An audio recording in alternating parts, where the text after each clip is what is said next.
All right. So last time, having made your way once again along the dreary, fog-filled roads of Barovia,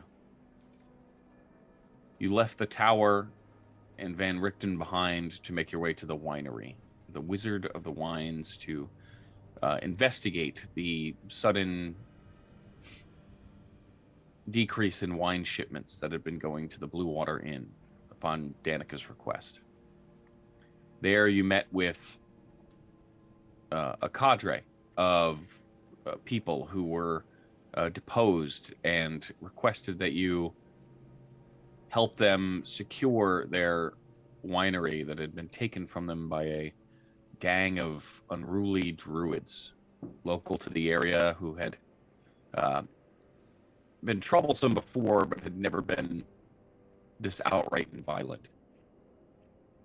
Making your way to the winery and choosing the diplomatic option, you stormed right up to the building and marching up to the front door, only to find that 30 or so of these twig wooden creatures, these monstrous figures, began swarming out of the vineyard itself to greet you, lighting fire to the front steps and darting through the entryway.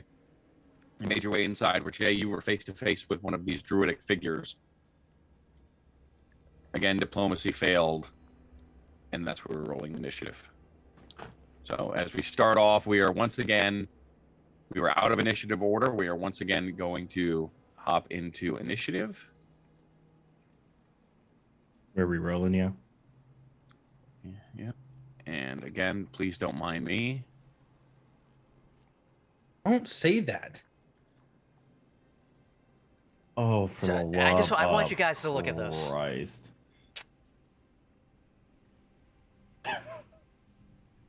Well, hey, I rolled well.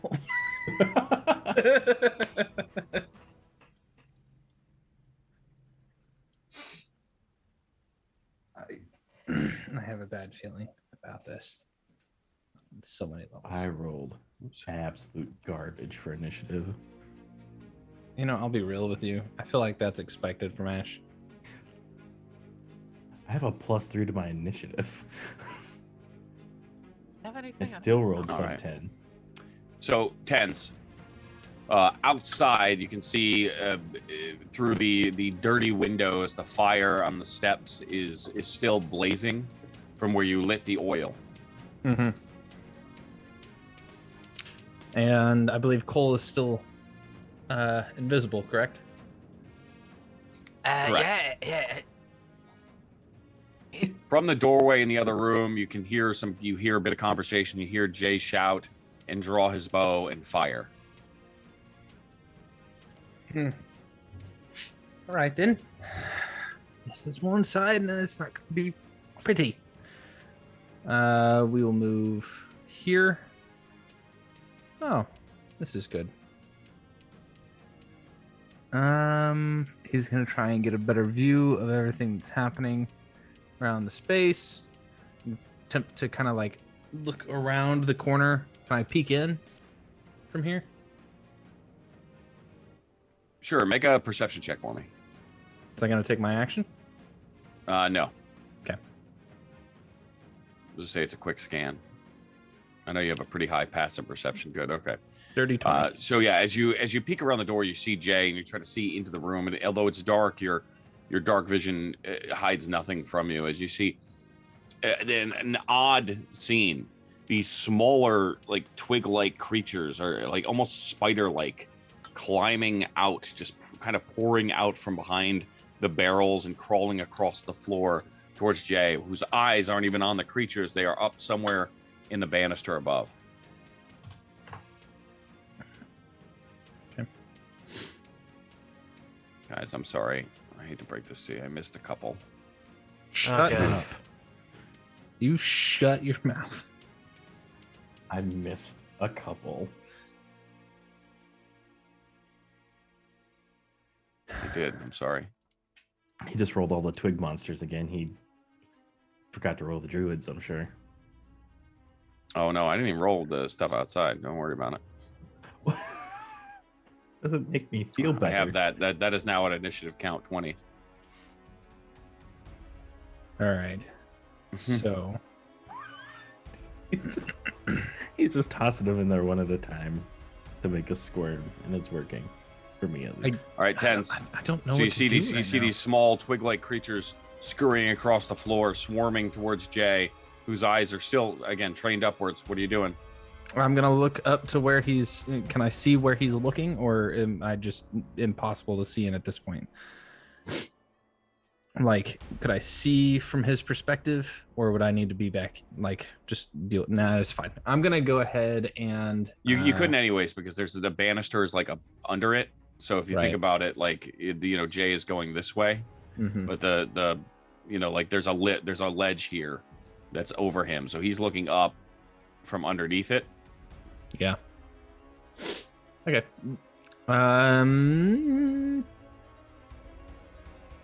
I guess I'm gonna use my bonus action to disengage, so that way I don't take any attacks of opportunity, and actually enter into the room.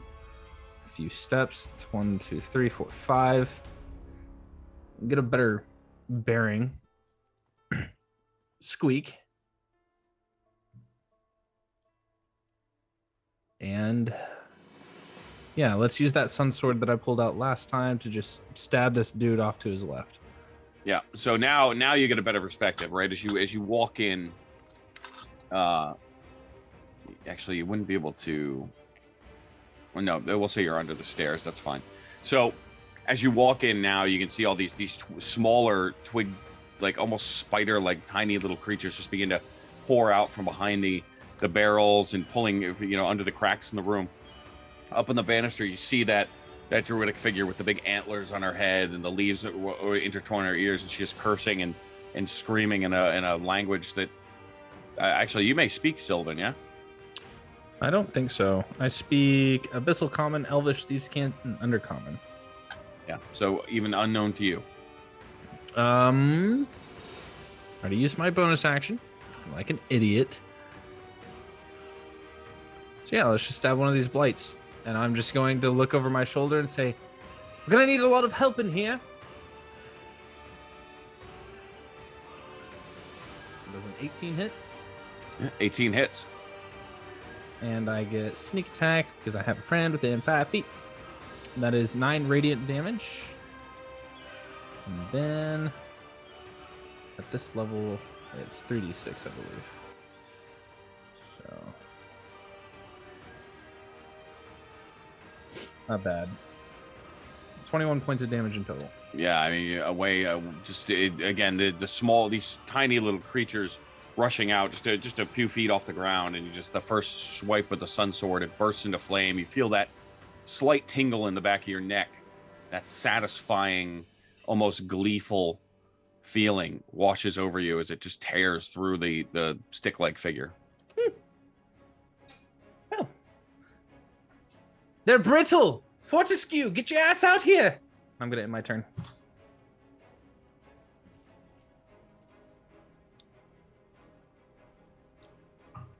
Yeah, well, there we go. That helps. Jesus. All right. Yeah. All right, they're just going to keep coming here, guys. So just picture they are just swarming out and around these small little creatures, pulling themselves in all different shapes and sizes. The roots sort of bending and twisting, like weird limbs, odd pods as they just kind of pull themselves towards you in vaguely humanoid fashion.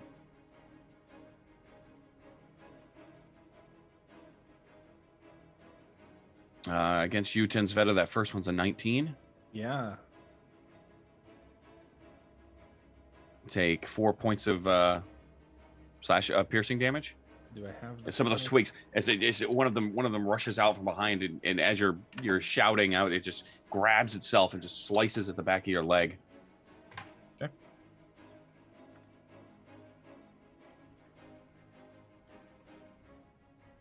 God, there's so many of them. There are are so many. They're rolling nice. That's a 19 on you, Ash. Yeah, that'll hit.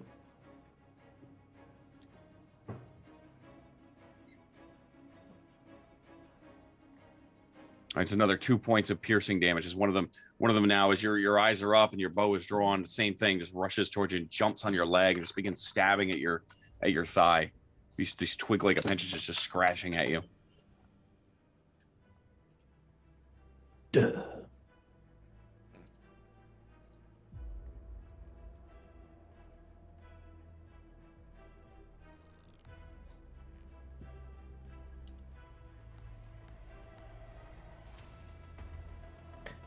Oh, I don't. All like right. that. So with that, I need everybody.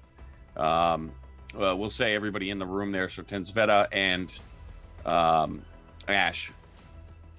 I need you to make strength saving throws. It's from all around now. The twigs themselves and the creatures, just roots and vines, just begin to spring up out of all the wood surfaces and through the floor and just wrap around you. This is gonna be bad. Fudge me. 4. Yeah, I got an 8. Boys. All right, you are starting off strong. Yeah, so as these roots and vines just begin to wrap up and they entangle themselves all around your limbs and your feet, you try to struggle, but those creatures are just kind of moving through them fairly easily. You are effectively restrained, entangled, if you will. I will not. Is that all rough terrain now? It is, yeah. You are, the two of them are restrained, so you can't move, yeah. I just need you to get close to me. I'll get you wherever you need to go, buddy. Mm-hmm.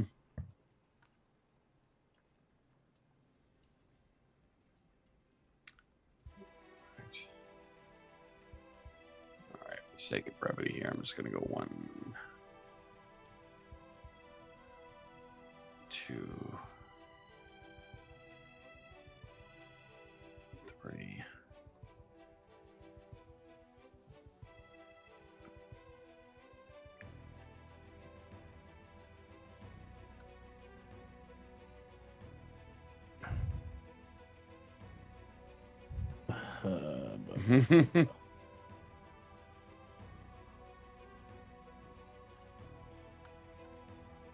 Oops. I'm not Did I miss stressing one? Did I out. lose one? I did. There we go. So we'll say the first two are on you, Tensveta. That's a 22 and a 10. The 10 misses. All right. And a 19 again on you, Ash. It's That's 3 points to Tens, 4 points to Ash. As these creatures now are just swarming all around you, just bouncing off the roots themselves and melding into them as they push towards you. Were we at full health going into this? You were. should have been, yeah. Okay. Because for some reason, I was down 11 hit points before I even got in here. Oh, I don't think we. I don't think we took any damage. No. Oh, you might have got hit by you did. You got hit with spikes. Yep. Yeah, because you spiked the shit Oh, that's out right. And I pulled and I him out used of it my to neck tack and the just- door closed. Yep. That's right. That's right. All right, Durango. How's the door we came through? How's that holding up? You can feel the heat on the other side. Or the door still seems to be fine. It's kind of wedged in place. There doesn't seem to be any banging at the moment. All right. Hearing the commotion in the next room, Durango's going to take a Kill step Tensveta. forward.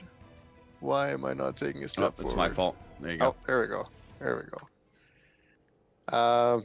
Yeah, leveling his loot like a rifle to hip fire. He's gonna point at the 1, 2 Tensveta's left and start blasting.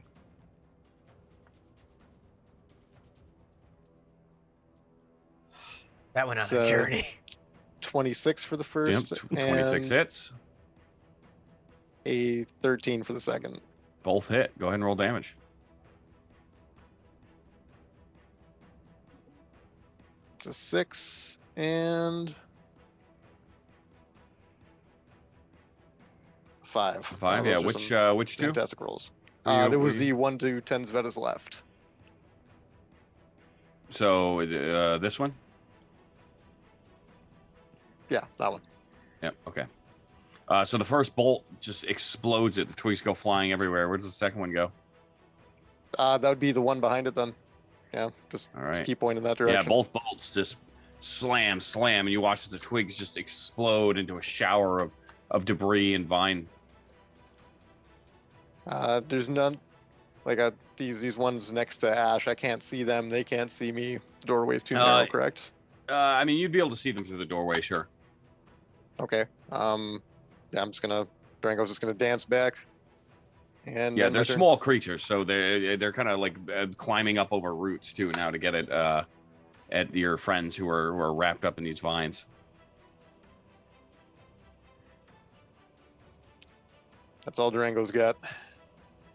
Good, you made room for me.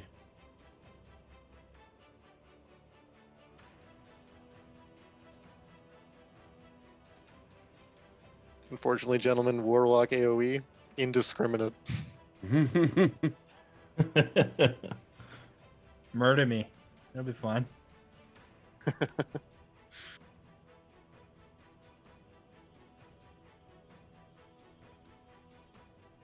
don't know why only one of them showed up there. It's weird. Going too fast, I guess. All right. Ash and Tenzveta, that's a 19 and a 21. I'm assuming both hit. Yep. That's another 2 points for you, Tenzveta. And another 2 for you, Ash. As the creatures just continue to swarm through those vines. It's hard to even tell what's vine wrapping around you and what's just stabbing at you. I am struggling, boys and girls. Mm-hmm. Cole. Elf's fucked, isn't he? Alright. Help! Help! Okay, so that would be 5 feet of movement there, and now I can see everything inside.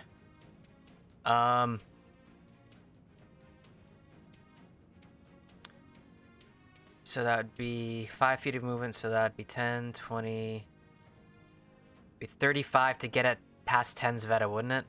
Like, I don't think I can actually enter the room. Not only are there's stairs here, right, that are coming up. So picture like he's underneath them. There's stairs that are above him, moving to the banister up above.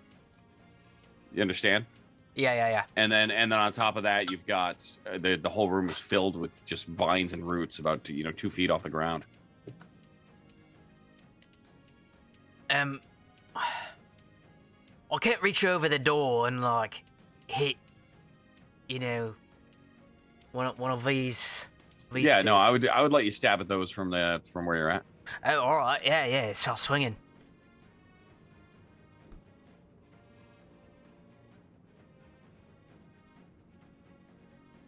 Yeah, it just makes room for me to bring more in and hit them more times,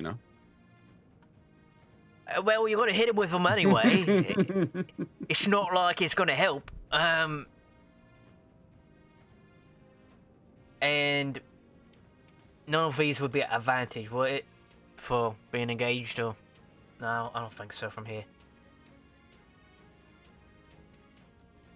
it's a 13. 13 hits. All right.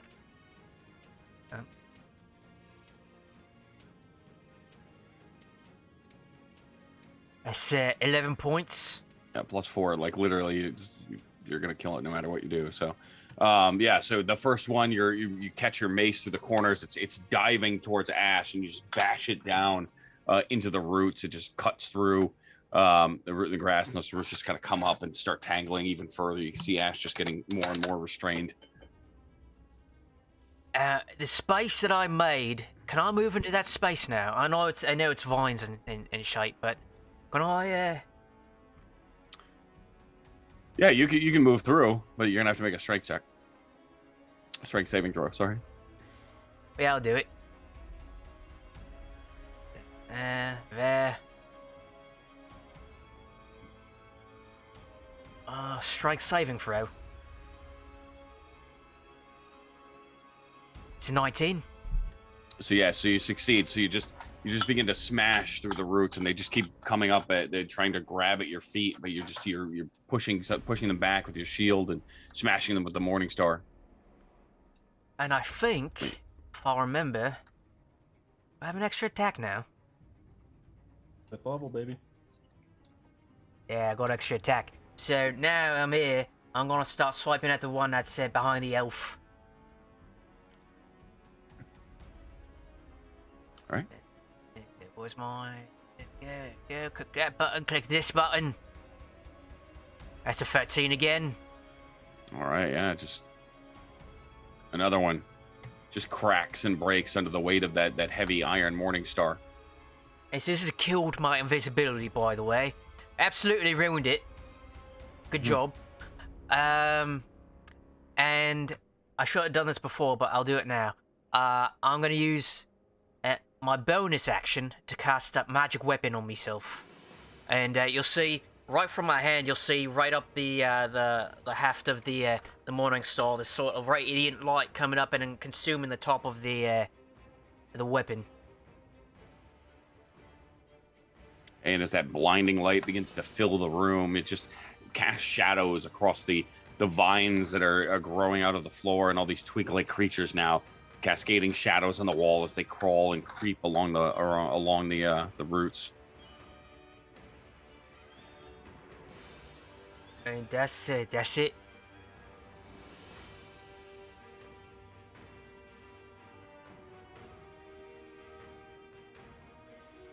All right.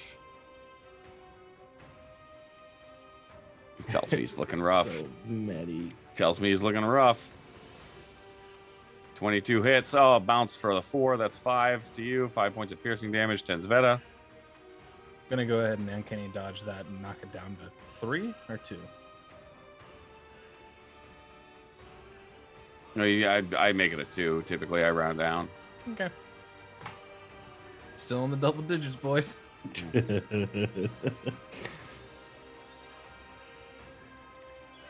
right. So that one. Where's this one? There's so many. There's so many. Yeah. It's a lot, man.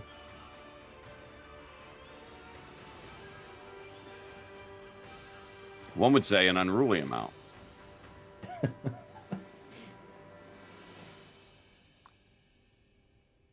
You watch as several of them start to like crawl down behind the rail as well, like over the top. So up above you now. They're also coming from up above the that landing, just crawling down the barrels for the wine, the distillers, and it's just an awful scene. Let's get back to here. This is awful. Sorry. There's just too many. All right, this one's going to attack you, Cole. It's just normal. It's 18 hit. Cole. Cole Mavvin. It's alright. Yeah, 18 hits. That's my armor class. All right, take 4 points of piercing damage as one of these small creatures now, as you're batting away at the vines and the other creatures, one of them manages to rush up underneath your shield and just crawl up to your leg and just stab into it. Hey, get off! Ash. Currently just covered in these vines wrapping around your legs, holding you in place. Can I still attack, or do I need to make a strength check to be able to do anything? Nope, you can still attack. You just can't move, and I believe you have disadvantage on your attacks.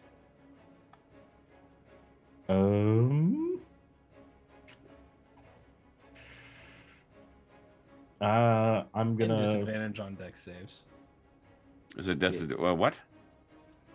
disadvantage on dex Disadvantage saves. on dex saves. Can't move.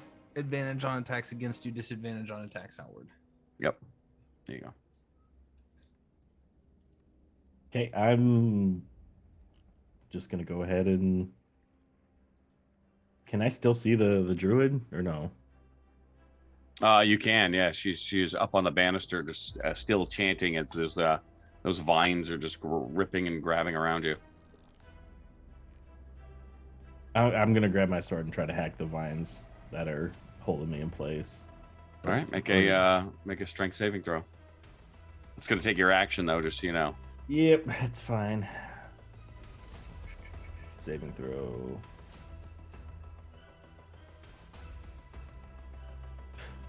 It's a 9, yeah. Unfortunately, you can't. There's just too many, and they're still hacking away with the sword, trying not to hit yourself or any of your friends, and it's just you can't seem to free yourself. They just keep entangling.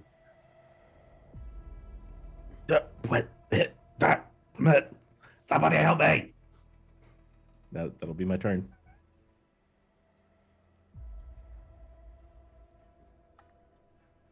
All right. There's too many. I don't want to burn all my abilities right away. Just I'm really the little nervous. minions. I'm really nervous about that second druid that's coming up at the bottom of the initiative. That is a 6, Cole, so that's a miss as one of them attempts to take advantage of that hole created by the other one, and you just turn quickly and bash away with your shield.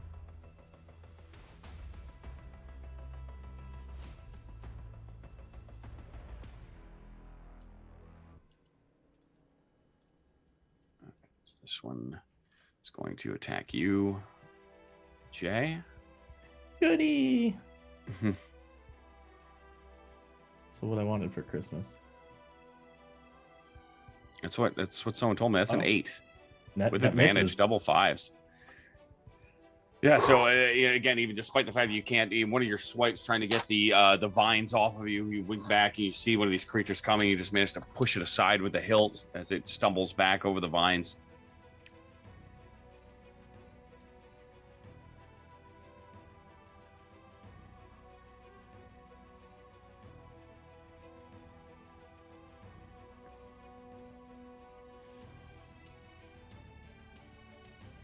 Right.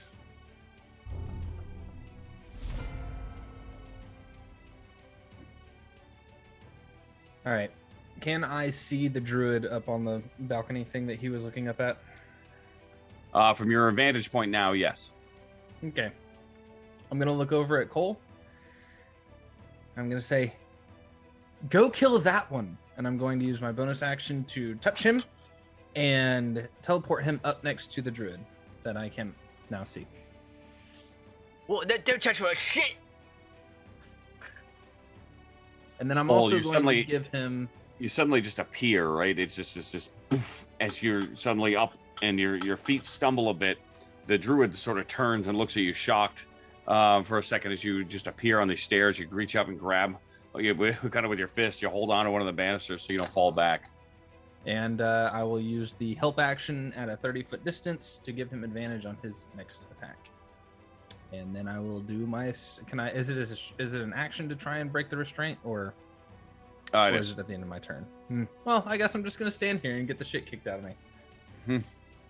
You did Beautiful. just jettison the only healer in the party completely away from you. I hope you know, I know. that. I'm aware. There was a lay on hands coming your way, but I mean, I guess. Oh, I know. I guess. I'm aware. Murder that bitch first.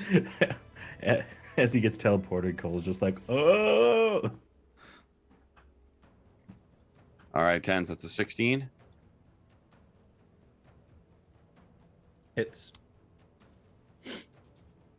Need to get better armor. All right, another 4 points of piercing damage. Okay, we're now in the single digits. We can do this. Well, All right. The druid, a little shocked to see you suddenly apparate next to you, just like pulls with one of her hands. She pulls out and whips around this quarterstaff, this gnarled hunk of wood and animal skin, and she just whips it at your head, Cole. Suddenly, just very suddenly, as soon as you appear. That's a 12. Misses. Shield up, just down under. Right.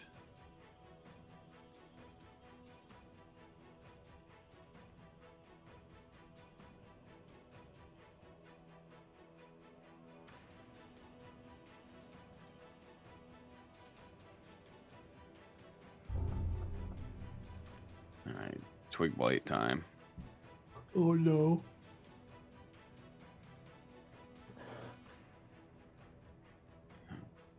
Up there, going all the way around. Actually, nope. So nope. Durango. All right, Durango takes a step forward and repeats the blasting. Once again, the one to Tenzveda's left. And if that destroys it, then target the one to the right. It's 25 to hit. Yeah, 25 definitely hits. God damn it. And a 22. And 22 both hit. Yeah, as these two blasts of force just come cascading out of you, just slamming into twig blight after twig blight. These small creatures just exploding on the impact as your the force from your loot. Mr. Tenz, perhaps I could recommend stopping playing in the plants. Maybe you could come about and blow some brains for once. But look around you, my friend. It is raining my work. Yeah, and as you say that, you turn to the right. One of the creatures lunging at you just explodes in front of you. Hey, it's working.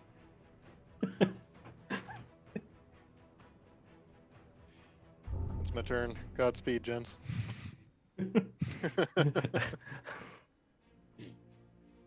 I come in, I bring All rock right. and roll.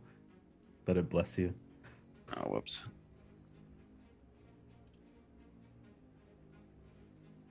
Sorry, bud. That's a 16. Against me? Yes. Yep. Another 4 points of piercing damage. Yeah, let's go ahead and uncanny dodge that to make it 2. Sitting at 5 hit All points, right, boys. Cole. That is your damn fault. I know am it is. I know it is. jettisoned through the air, and outstretched, about to heal Tenzveda, and I got ripped away. Threw my shield up, and just sort of realizing where I am. You idiot! We just wanted to talk, and I come down over there at the top with my mace. You have advantage on the first one. My Morning Star, sorry. That's a natural 20. Fucking smokes it 20 hits. Go ahead and roll damage. Alright, critical hit. And a situational bonus +1 because I've got magic weapon on, so got that. It's 10, it wasn't that great. Please. And I come down across with that one, and then I'm gonna come backhand for the second strike. No, you rolled. Yeah, what? You did 14 points of damage, right? Oh yeah, okay, yeah. Yeah, that was my 14. 10. Sorry. All right. Yeah, 14 points of bludgeoning damage is the. You can see that she is looking down again. She takes her eyes off you to start concentrating on those vines again that are wrapping around your friends. And as she does, just your Morning Star whips up around and catches her blind. She tries to block it with the quarterstaff, but it swings upwards and crack. You watch, she stumbles back against the wall. The vines that are entangling the rest of you suddenly dissipate down below. All right, and then extra attack. It's a 19. 19 hits. Go ahead and roll damage. And we're gonna throw in a poison strike on that one.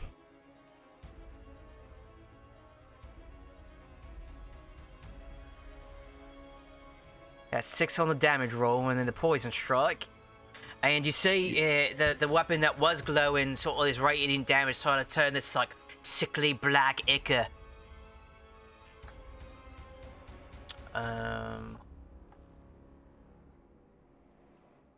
Where's my opponent? There we go. For another 15 points of damage on top. Ooh. Yeah, so you watch.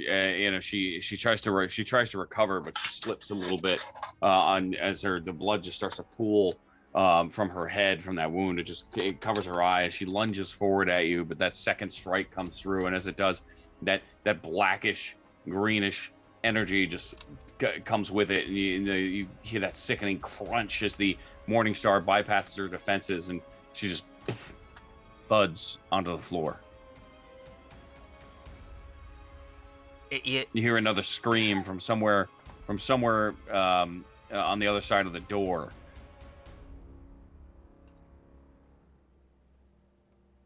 Good. Yeah, I'll just sort of get a prepared stance going on and wait for someone to come through. That's it.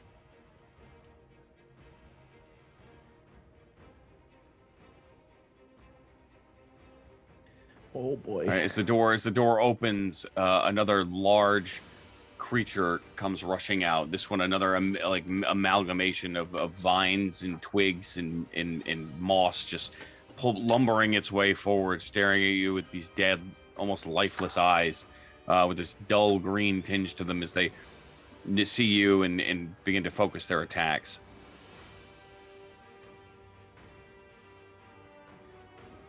Let's do so. It just reaches out at you with these twig-like arms that just shoot out in all directions as these vines just shoot from it and begin to try to reach around and grab you. Cole, sorry. Oh, natural 1. That's a 5. Get off it.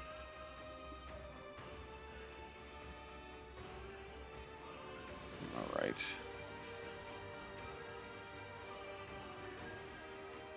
All right, back down below.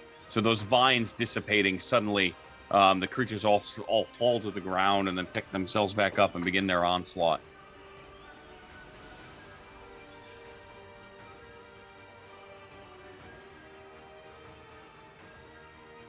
That's a 13, 10s.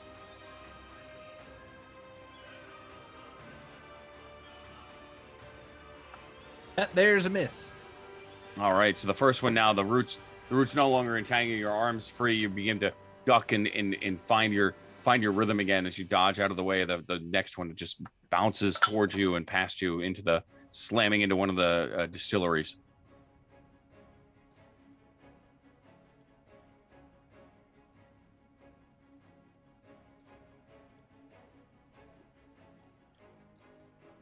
All around you, Cole, now you can see skittering along those back planks on those odd amalgamation of root and pod and leg as they just run across the wood, rushing across the banister. One of them rushes out, jumps off the banister towards you.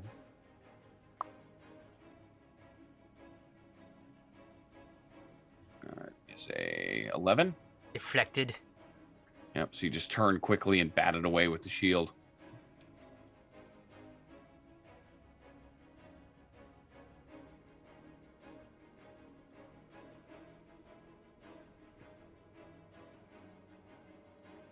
All right, 10s, and that one is a 12. So another one just jumps out at you from all sides now, but your legs finally freed. You're able to pivot and move out of the way.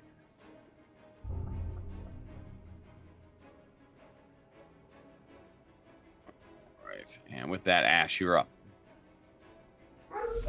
I am gonna go ahead and take care of that one next to me.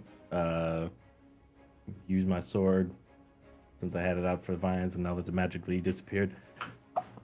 Oh, great! Somebody listened, and we're gonna take a strike at it. Maybe we are. Okay, no, we are. Does a 9 hit? Muted. A 9 does not hit. Cool. We're gonna use my second attack then. For a 22. There we go. 22. Okay, there he is. Yeah, so that first strike, you're mid-strike, you're trying to push through with the vines, grabbing around you, but as they suddenly dissipate, you're a little off on the swing. It's just too fast suddenly. It's too much force as it just slams against one of the oak barrels. You pull it out. One of the creatures bounces out of the way, just hops out of the way, and kind of snickers at you as you go in for that second strike. The second one catching it right in the midsection before you rip away and twist and tear. 6 will do it, yeah. Bits of vine and root just go flying everywhere. I'm gonna risk the opportunity attack of opportunity and move just over to the side here.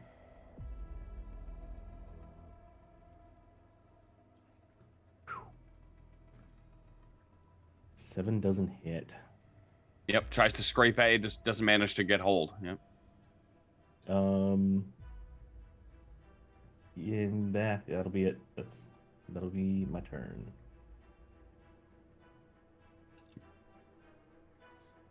Good, more room to swarm.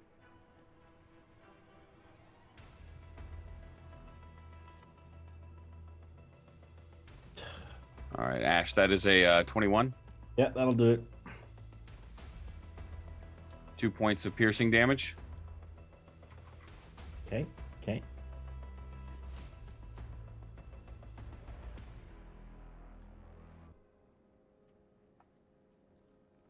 Tens, we know this one's going, right? It's a 13. 13 misses, sucker. Oh. Yeah. Not as easy without the advantage, right? Yeah, 13. So another one darts out, and you're just nimble on your feet now, just looking in all directions, focused and bouncing in between. Like some of the blade singers you used to watch growing up and training with, as you're just sort of reading their movements. That's the sword glowing in my hand. I can feel it in my bones. Mm-hmm.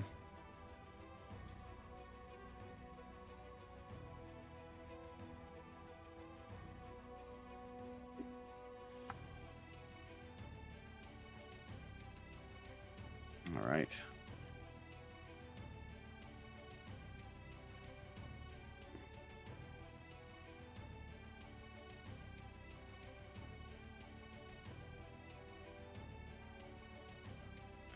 Again, as they all just scurry from one end of the room to the other, just continuing to pour out of every crack, as if the barrels themselves are producing more and more of these creatures.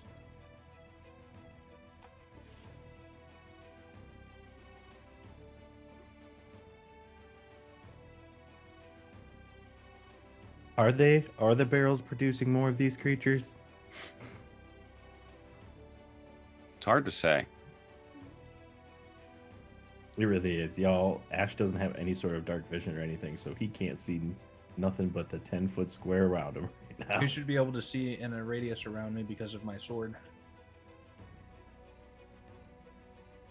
It gives a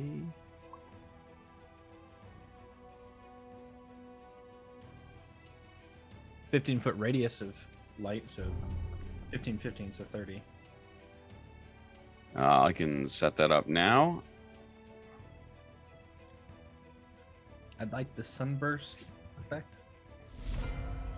You want the sunburst? I don't know, I'll see what I can do. Sveta, it's your turn. All right. I have options again because we're using the Monsters of the Multiverse version of the Eladrin, which is nice. So the question becomes, can I see any space up there where Cole is at where I could potentially fit myself in beside him?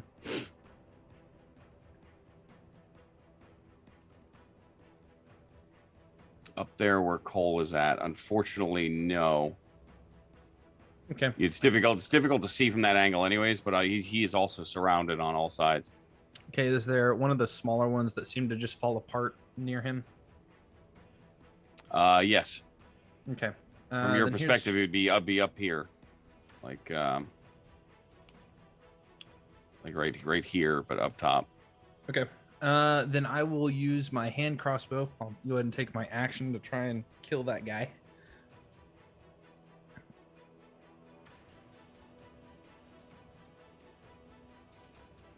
Does a 10 hit?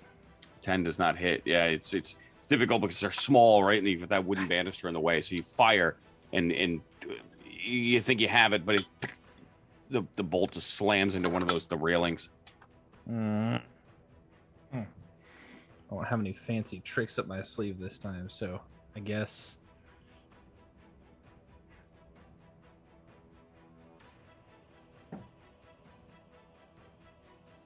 I guess I'll use my bonus action to disengage and run back into the room behind Durango. Just be like, sorry, I can't. This doesn't feel good anymore. And then as he kind of like slips past Durango, he's just gonna be like, please give them hell. And that'll be my turn.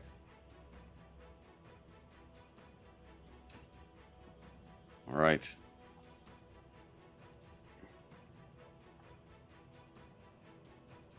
With that, they all begin to swarm. They try to swarm towards that door, those skittering shapes moving across every surface. Another one darts out at you, Ash. And it's an 11. It's a miss. Yes. Yep, you managed to just swipe it away again with the flat end of the sword as you're sort of turning. You see like scurrying between you and like almost crawling down on his feet, like rolling past. You see Tenzveta. He starts shouting something at you as he passes by. You don't really catch it. Oh, you dick. Up top from the banister, you hear more chanting. And we will do this again, and I am going to need you to make a strength saving throw once more, sir. Of course. Come on. Good roll. At 20. Yeah. Woo! All right, so once again from the floor, those roots and vines begin to sprout forth in place. You, although, are unaffected.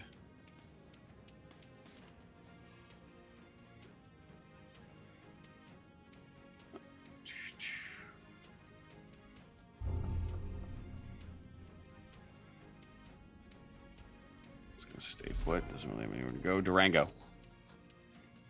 All right, so as Tenzveta kind of scrambles past him, Durango does his best not to get any of Tenzveta's blood on him. Kind of recoils a little bit from the doorway.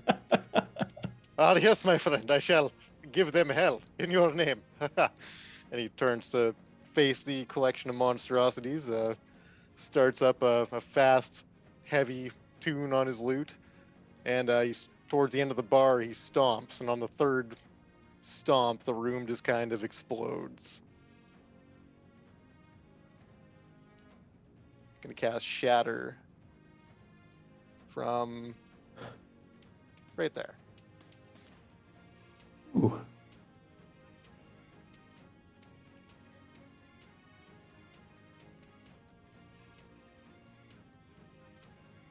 So yeah, so as you stomp your foot, the ash, you can see it. This like, and you can hear the sound, right? Although it doesn't hurt you nearly as much. You watch this just pulse in this blinding crack that just reverberates through. You can see the twigs and vines begin to shimmer and shake. A bit of a crack forms in the some of the wood and the banisters as splinters go flying everywhere. Give me a moment. Enz is now dancing.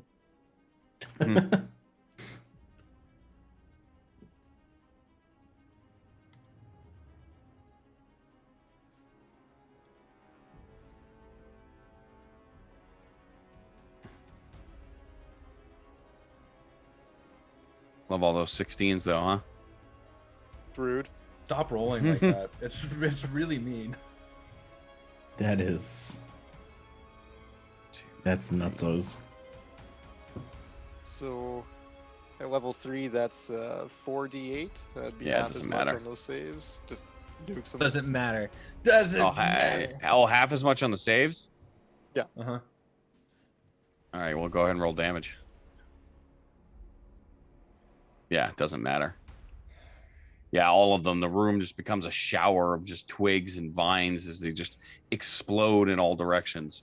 You have to actually cover your head, Ash, as they again all the sticks and twigs and the shrapnel just begins to fly towards all ends of the room. You watch bits of stick and twig just bury themselves into the walls and into the barrels around you.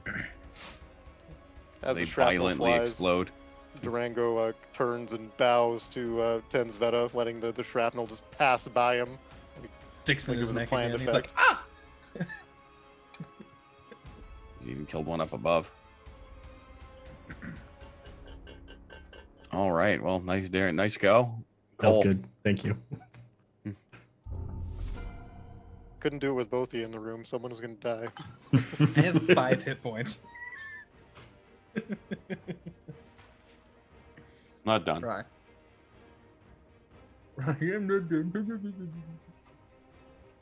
Ryan, you're muted, buddy. My bad. Now I'm the one surrounded on all sides, so I'm going to, I don't care about the fucker behind me. We're going to attack whatever this new fresh hell is in front.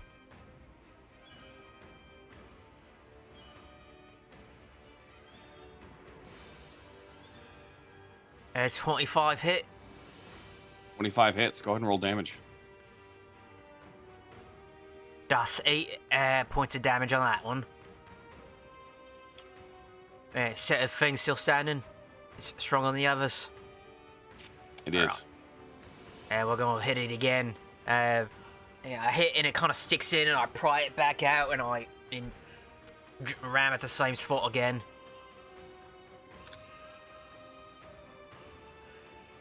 At 22. 22 hits. It's another 11 points of damage. Thing's still standing. Alright, in that case, I'm going to, Yeah, it's still up. So as that morning star slams into the roots and the twigs, you watch just big chunks of it just go flying away as it just, like a big part of its side just collapses in. But it's still reaching out at you with those roots and twigs for arms. Sort of pull back confidently, and you see the sort of magical essence from the mace fade away as the sort of light it was emitting starts pulsing out of the shield. And I'm going to cast Shield of Faith on myself. The bonus action. And that's all I got. All right, yeah. So as that holy light just begins to surround you and encompass your body like a shield, that warmth spreads throughout you. We will go to the vine creature. It is going to go ahead and you see as it slams its hands as it like stumbles forward into the plank, the wooden walkway that you're on. From the walkway itself, just roots and vines begin to tangle and wrap around you. They just begin to grow as if it's melding into the wood itself, reaching out and trying to grab you in all different directions. I need you to make a strength saving throw for me.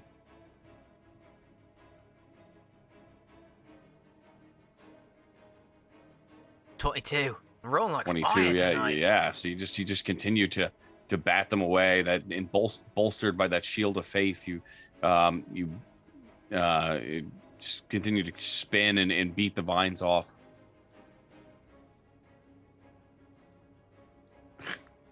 Phrasing. Sorry. Well, are they That's how the attractive? needles got in my Or We're talking like sexy vines, or are we talking? We all know the vines.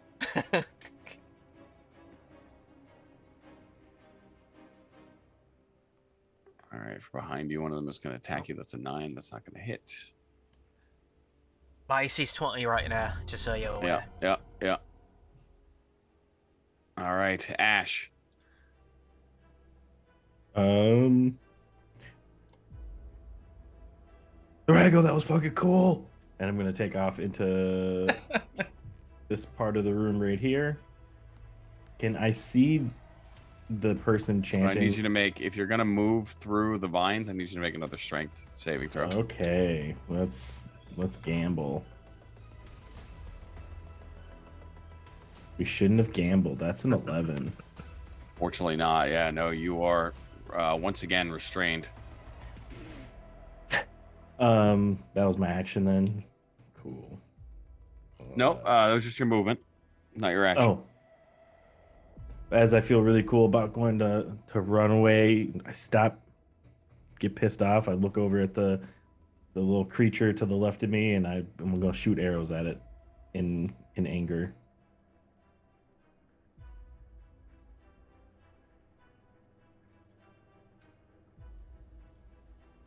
18 18 hits. for 5 damage. Yeah. So you go to take to try to push forward, and those and now like the vines just wrap around you and they grasp at your legs. Frustrated, you just turn, you draw your bow and fire, Hawkeye style. I imagine you didn't even look at it. The creature was just running along tops of the barrels, jumping at you as the arrow just pins it against the back wall. He just needs to not have tens watching him. That's all it is.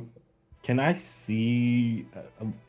Legitimately, I can't, as a player, can't see anything. If I can see anything on the balcony right now. No, you wouldn't be able to. Okay. Yeah, I guess that ends my turn then. Can I just say I really like the little damage counters that are going on? By the way. Yeah, I know, right? The only Nice thing touch. I'd say you could see is the top of the creature that Cole is fighting. That's probably the most you could see. Okay, I got a second shot, so I'll go ahead and knock another arrow quick, and we'll see what we can do for 20 hits. Yeah, go ahead and roll damage. Yeah. Okay. I'll just start hiding from him. For We'll 6 actually- more damage.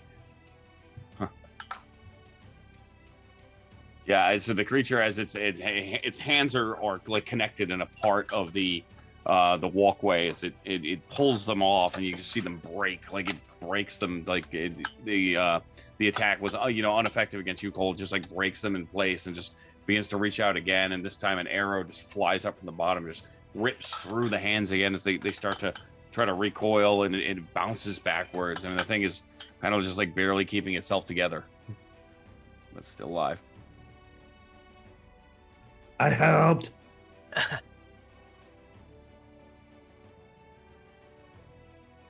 And then that'll end my turn. Yeah, from up top, one of the creatures climbs over the top of the railing and just forces its way down and jumps down towards you. And as it does, it's going to make an attack. Bring it on. Oh, not like that. Don't bring that on. It's a 21 That'll hit. for another 3 points of piercing damage. Bring it on, gentler.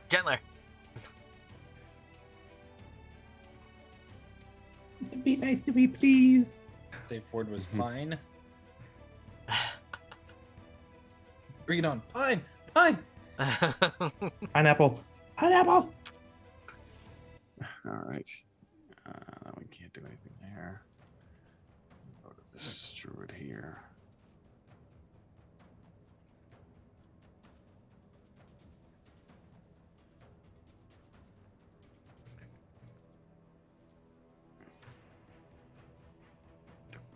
I'm not going to do that now.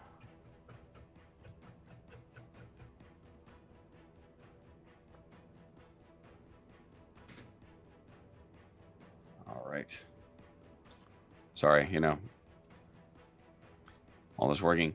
Cole, from around the side of the door, you watch again the wall like right next to you just begins to explode as more roots and vines attempt to entangle you. I need you to make a strength saving throw again, please. All right. Come on, Cole. You're the strongest one of us. 7.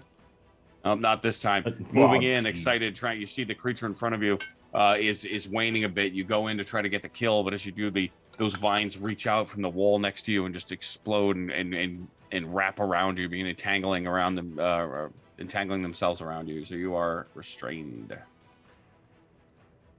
Okay, so I just can't move anywhere, right?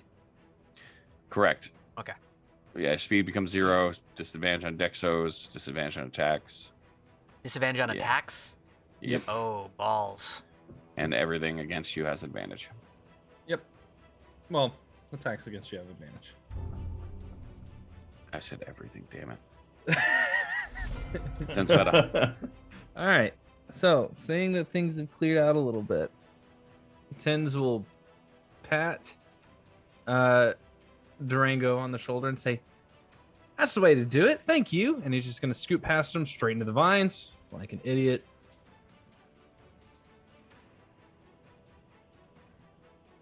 Here's your strength save.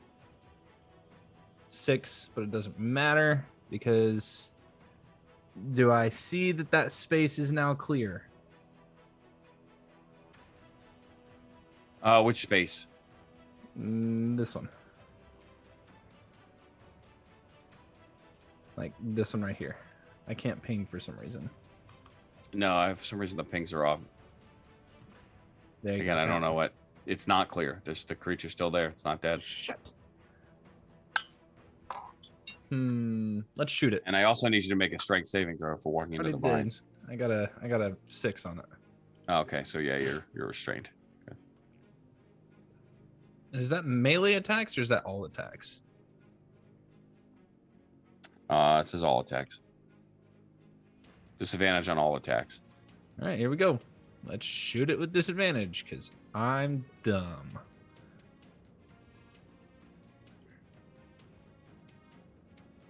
Natural 1. Ain't going nowhere, ain't doing nothing. Yeah, no, Cole, as you're struggling to get yourself out of the vines now, you move your hand back and a crossbow bolt slams up from the floor, nearly takes your hand off. Sorry, these vines. Elf's after me. That was tense. It wasn't me. It's only a matter of time. I'm gonna have to kill him now. That's my turn. I'll give him the help. Bonus action help. 30 feet up to Cole. As he just says, just make some space for me and you'll have a friend.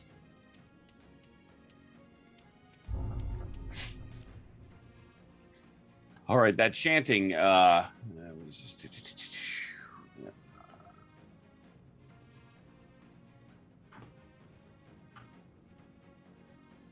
Oh no, that's not gonna work there. We'll have.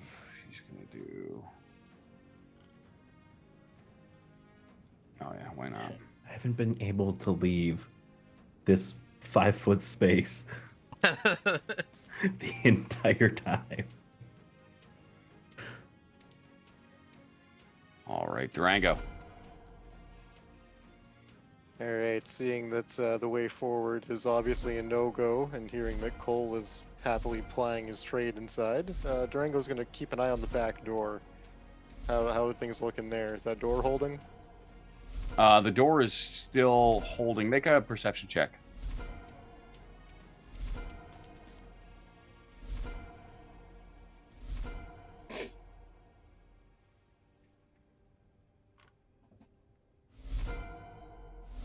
Did we burn the place down? That's the question. Not yet. Not for lack of trying. 7, yeah. So you see the parts along the bottom and the edges are blackening, and you can see that coming through as a bit of smoke is now starting to fill the room that you're in. But the door still seems to be intact. All right, Durango is just going to ready a blast, and anything that comes within his sight from any direction, he's going to blast it. All right. Cole. All right. Surrounded and restrained.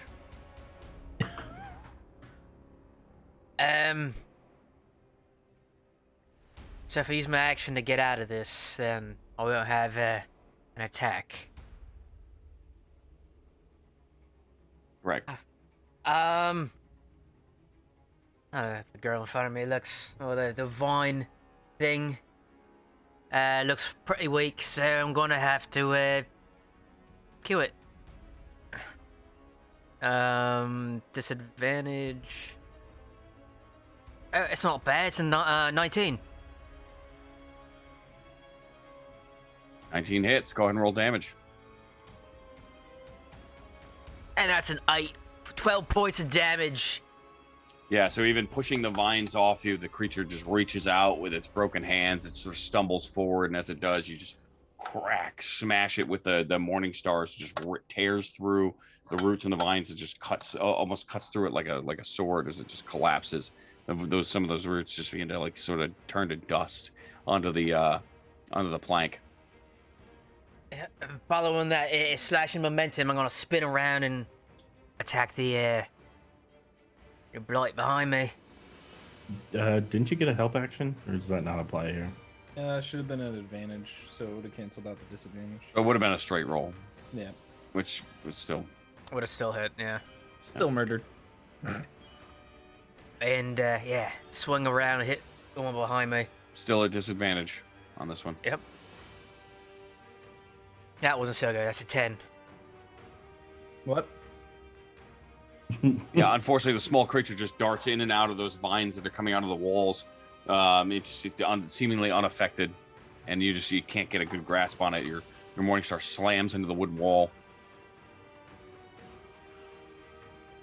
And that's it.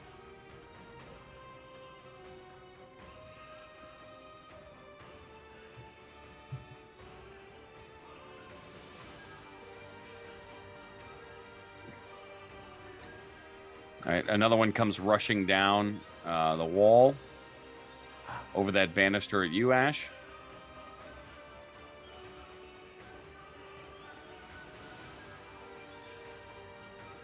That's 22.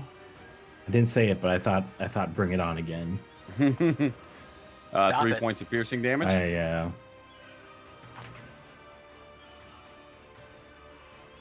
We're still good.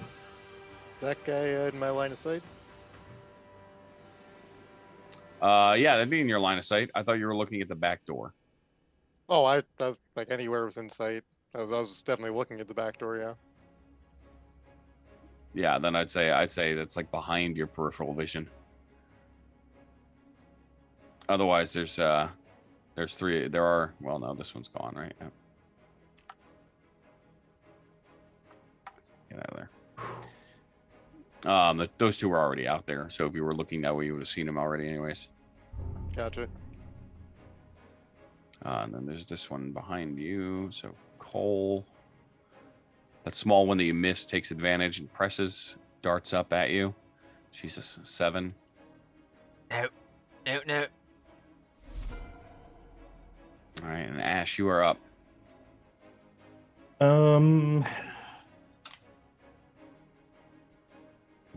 Transitioning back to my short sword again, because why not? I'm gonna try going for the one right in front of me, even if it's at disadvantage.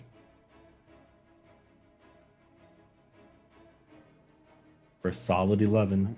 11 misses. Gonna follow it up with my second one for another solid 11. Yeah, unfortunately, you keep getting caught up in those vines. They're just like constantly moving and grabbing at your arms as you try to fight through them. Yeah. That's it. It ends my turn. In all its glory.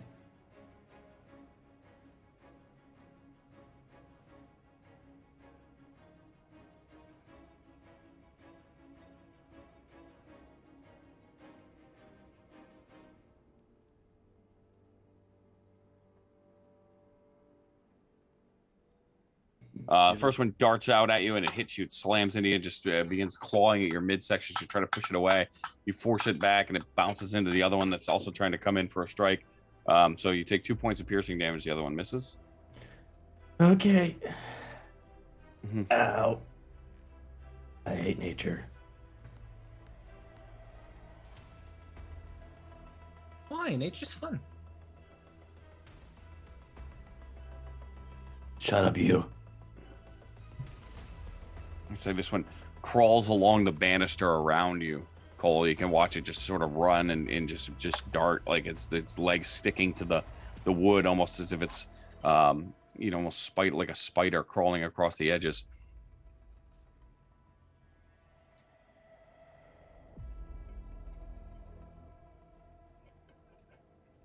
There's a 21. That hits. Yeah, that's 3 points of piercing damage. They're gonna get us little by little. Help me with your thorn bush.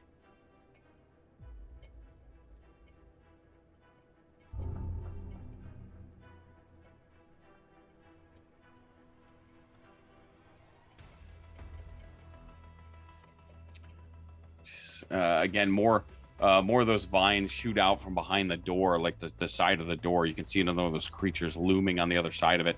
and it just tends to those vines dart out from its hands, trying to grab at you again at the top. But you manage to duck out of them, even though you're caught underneath. Tensveta. Stop getting surrounded.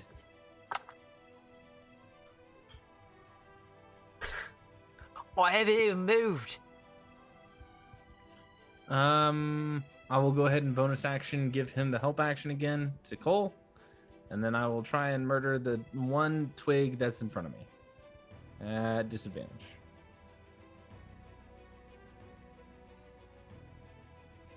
I think 20 hits. 20 definitely hits. Go ahead and roll damage. And I get sneak attack because there's a friend there, which is another 36. Takes 11 points of radiant right out of the gate. Don't worry about the rest, because guess what? It's Yeah, it just dead. evaporates just as the sun sword tears through it. 22 points of radiant damage in total as he just sticks it in and wiggles it around. And he just says, Cole, make space, please. I'm trying to. Okay. We're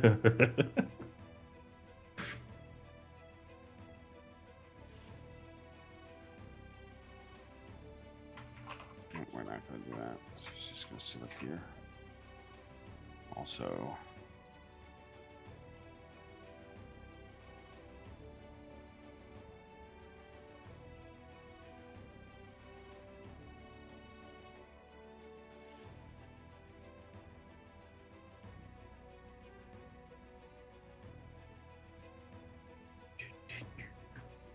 so while you are covered in those vines, Cole, and from behind you, you can see another one of those druids chanting. This one with like a deer skull over the face, and as she does now, this bit of fire begins to conjure itself in her hand, and she just throws it out at you. That is just a ranged spell attack for a 13. Misses. Nope, but that would have advantage still. I thought there was more vines that 50. didn't Huh? fetch it. I thought the constrict didn't happen. No, the constrict is different. Oh, You're still restrained from the other vines. Yeah. Okay. So it's a 20. Yeah, that's my armor class right now. Yeah. So you take 3 points of damage as this small bout of fire just burns towards you. Will you stop it? Durango. Yeah, seeing no real way forward. Durango's gonna keep watching the back door. How's it looking? Is it getting weaker? Is it still looking? Make another perception check.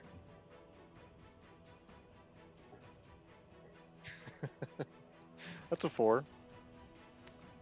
Yeah, and it's still burning, although nothing seems to be slamming on it. You can't really tell. Your eyes are trained, waiting for something to burst through, and they're watering a little bit as the smoke continues to kind of fill the room now. Yeah, Durango's just going to continue readying that blast. Everything comes into range, he's going to blast it. I mean, there is something still in range. You know that, right?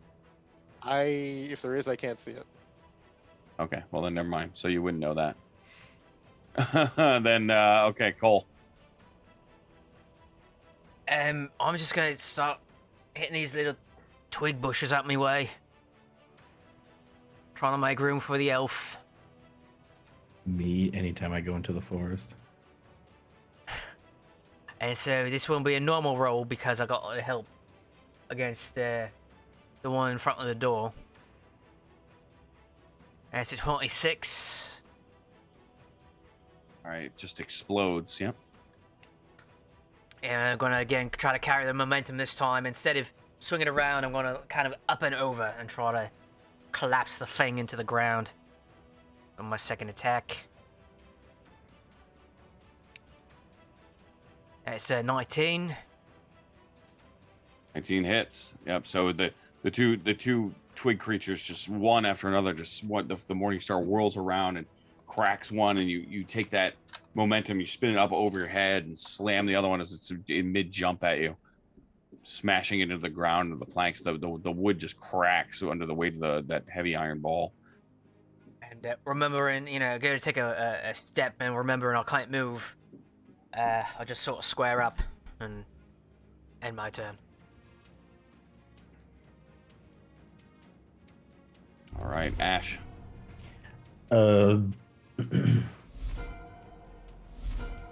Can I movement and try to get out of the thing, or is it going to take the action? You can make a strength. You can try to clear yourself of it so that you can move. Nah. I'm just going to give up. Try to attack the thing next to me. 13. 13 hits. Thank Jesus. For 6 points of damage.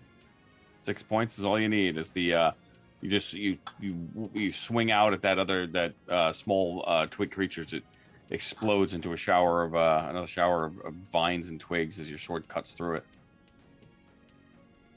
Yeah, and that'll be it.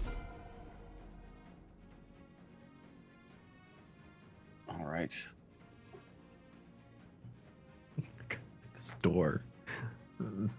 I just want to leave this space. You can't. No one can. No one moves. Literally, with the exception of Cole, nobody has moved. I can't move. I barely moved. I moved 5 blocks and then Tens teleported me somewhere. I know, didn't that's what I'm even saying. move. Like, I'm just rolling so badly with this thing. Yeah, it just that vine creature pulls itself out through the doorway now, and even though you're stuck in place, you hunker down, and the roots are just flying at you, and you're just spinning the morning star behind your shield and just batting them away. Tensveta, the space has been made. Out If time. you would like to take advantage, oh, never mind. I'm sorry, you got filled. God damn it. Unless you want to go behind him. I don't mind getting behind him as long as I'm up there with him. I don't want him to be alone up there. So I'm going to use my second of 3 face steps to get up there. All right. You here at the top of the banister. Okay. You see one of this larger now, like filling up the space in front of him, vine creature reaching out, just trying to wrap itself around Cole. On the other side, there is another druid who suddenly gets shocked as it is producing more flame in its hand. Getting ready for another strike. Am I still considered restrained? I will give you no. Okay. I will give you no on the restraint. He's a gracious overlord. Can I can see the druid just passed? Yep, this one here. Yep, behind you. Okay. I can't move through enemy squares. Is there someone next to the door that I can see at all? Because like from my vantage point, I don't see anybody there. But can I like? No, you wouldn't be able to. You wouldn't be able to see through there. All right. Then I'm only just see the gonna one behind shoot. you. I'm gonna shoot a hoe. specifically, where we're at. just the hose. Just that hoe. Too specific. There's gardening tools on the wall. 21 to hit. 21 hits. Do I have sneak attack for any reason? No, I do not. No. 8 points of damage. As he just appears, he just goes, "Hey, Cole, stay right there." And he fires it off in that distance. Whoa! Oof. And no, I won't. It's my turn.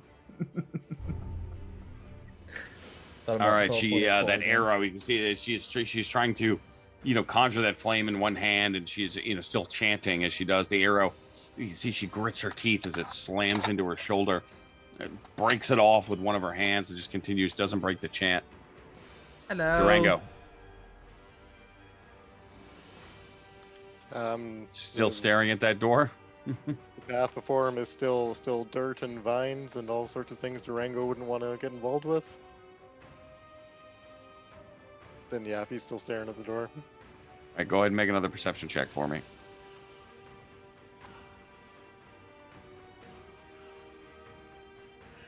It's 17. 17. So a bit of the timber on the door begins to crack and breaks away. Through the flames, you can see the whatever monsters out there are not currently engaged with you, and you can hear sounds of fighting outside, but you're not certain what's causing it. It's tough to see from your vantage point. All right, how's the lighting where Durango's standing right now? The lighting? Yeah. That's pretty good. There's a fire in front of you. Okay. Is there any corner of the room which is less illuminated, somewhere he might be able to disappear? I'd say from this angle, no. Then yeah, just continued readying of the blast.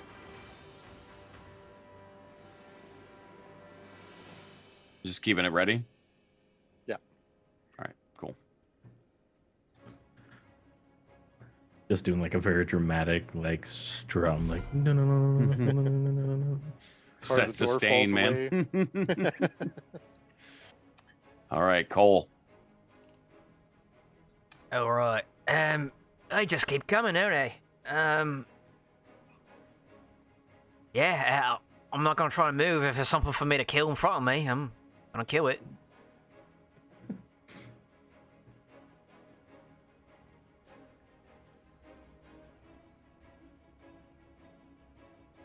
That's a 21 to hit. 21 hits. Go ahead and roll damage. So this one is sort of like in Thor when he's trying to, throw his hammer and, ride out as the sunset. He's gonna swing it and kind of come down on it like that. Right off into the sunset on his hammer. That's an 8. Yeah, 8 damage. points. Just crack. Yeah, you watch the creature stumble a little bit as a big chunk of it falls off. And riding that momentum, sort of using it now like doing figure 8s like a nunchuck. Come over for the next hit. Like an idiot doing that, trying not to hit my mic as I'm taking a figure 8. That wasn't that great. That was a 14. 14 still hits. Go ahead and roll damage. Oh, all right, yeah.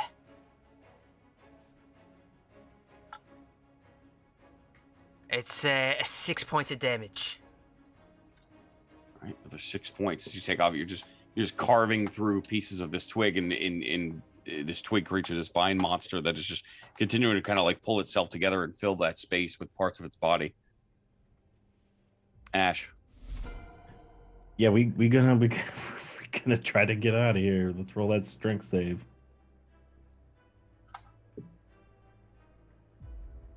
Wait, did she not drop the... Wait, who did the entangle down low?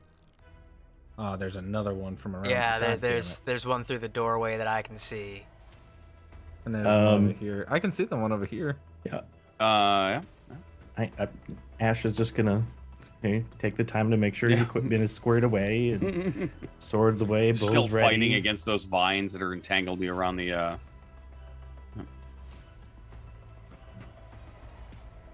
And Ash is gonna shout, "Durango, can you do something about the vines? I'm failing. Please help me. Please." That on my turn. I'm not Right. sure that I know how to speak to plants, Mr. Ash. But you Nor spoke am to I- birds. I am not sure that they appreciated my song for what it is worth.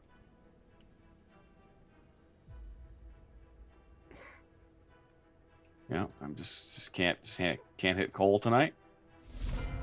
It's all right. Tensveta. Oh.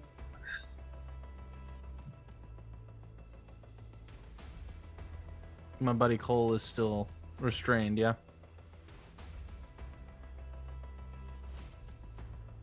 I am.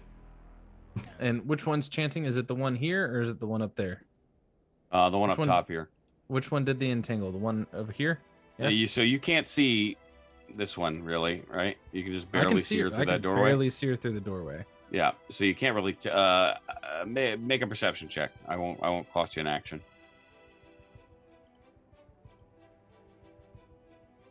Give me a dirty 20. Yeah, 20. They both seem to be chanting. Ugh.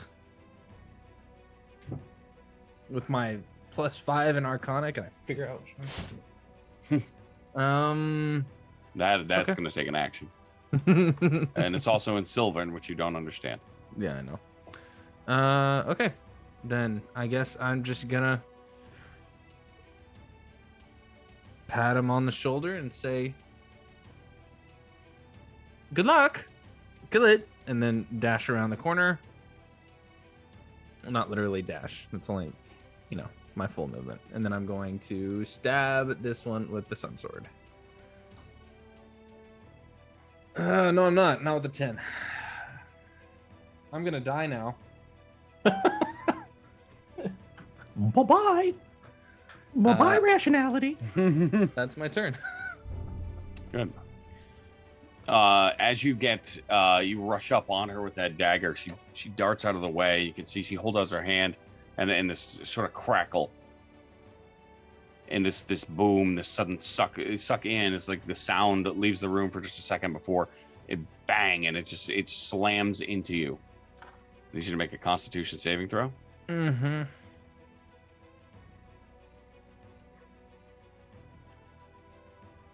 I guess it would be emanating from her, so it'd be there, right? Ooh. Oh, God, the elf. I'm out. Yep, 4 points of. Oh, 4 wait, points no. of- I have 1 hit point. Unreal. Wait, no. That's 6. Okay, hold on. Let me check something real quick. Oh wait, no, you rolled a 4. Yeah, I rolled a 4. Yeah, I'm sorry. I rolled a 6. Yeah, 6 points. Yeah, no, I'm unconscious. Yeah, as that wave of force just smashes into you, and actually pushes you backwards. As it does, and your body just collapses. You watch for Cole up top. You hear in this big bang, and then Tenzveda's body just skidding across the wooden planks behind you. He's smiling the entire time. Durango, what's going on with that door, man? Durango's going to drop Doorwatch 2022 for a moment to try and assist Ash out of these plants, as he seems Thank to have a you. bad time. Now, Mr. Ash, stand very still, and perhaps we can get you free in a timely fashion. And Durango draws his rapier and starts very daintily, like just slashing at the odd vine, trying to free I got him. that. Oh yeah, I'll count that as a help. So I'll give you advantage on your next saving throw. Sweet. You got this, man. Thank you, Durango. I just imagine Durango standing there in the door with the rapier, just kind of being like, poking, and being like, Being very careful not to actually touch anything himself. Cole.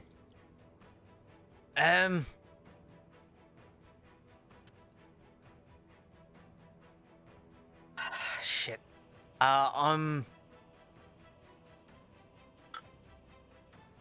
don't even do anything. I ain't got no healing for. Don't worry about me. No, I'll I got. survive a couple times. No, I got. I'm going to use my action to wrestle out of the vines. Do I need an action to move out of the vines, or I just try to move? It's an action to break free, so you would have to use your strength to try to clear the vines that are around you. If you want to move. I do want to move. Yeah. Well. No, Yeah, I gotta. I will use my action to get out of the vines. Strength ability check or saving throw? Saving throw.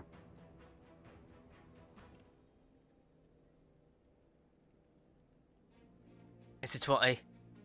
20, yeah. So you managed to carve and rip them off. You seeing Tenzveda on the ground, your adrenaline kicks in even more, and you just rip the vines away, breaking free. So you have your movement. You're no longer restrained.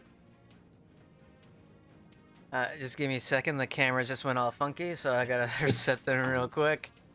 Sorry, my internet went out for a That's moment. quite okay. You and Ash are in the wrong spots. There we go. Yeah, I'm gonna move.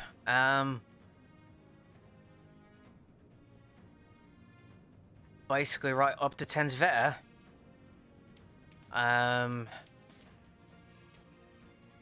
I don't think I got any relevant bonus actions here.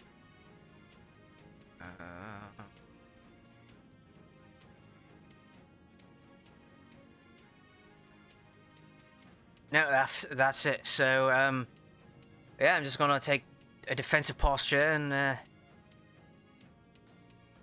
I guess I'll take that attack of opportunity too for moving away. You sure will.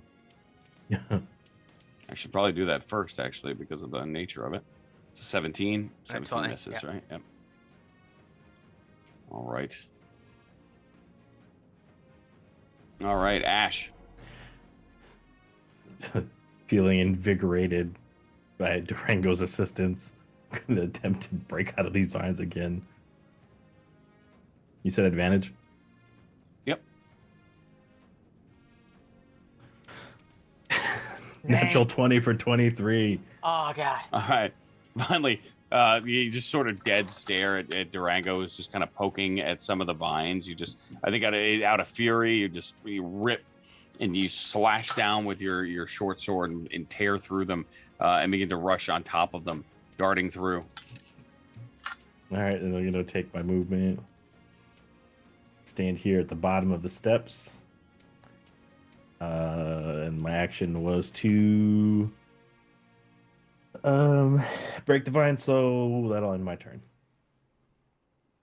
Actually, nope. Forget that. We're gonna bonus action surge, and we're gonna make 2 attacks with the bow on the lady at the top of the stairs. All right, so darting up and over the vines, you start stepping across them, and you hop over the banisters to safety on the top of the stairs or the bottom of the stairs. Looking up, you can see that druid staring in the other direction, not even looking at you. She's staring over at Cole, chanting as fire begins to get produced in her hand. I'm gonna go ahead and imbue this one with some magic, as magic. I'm a mana. So I'm gonna use my Arcane Shot, Grasping Arrow. When it strikes the target, so I gotta hit first.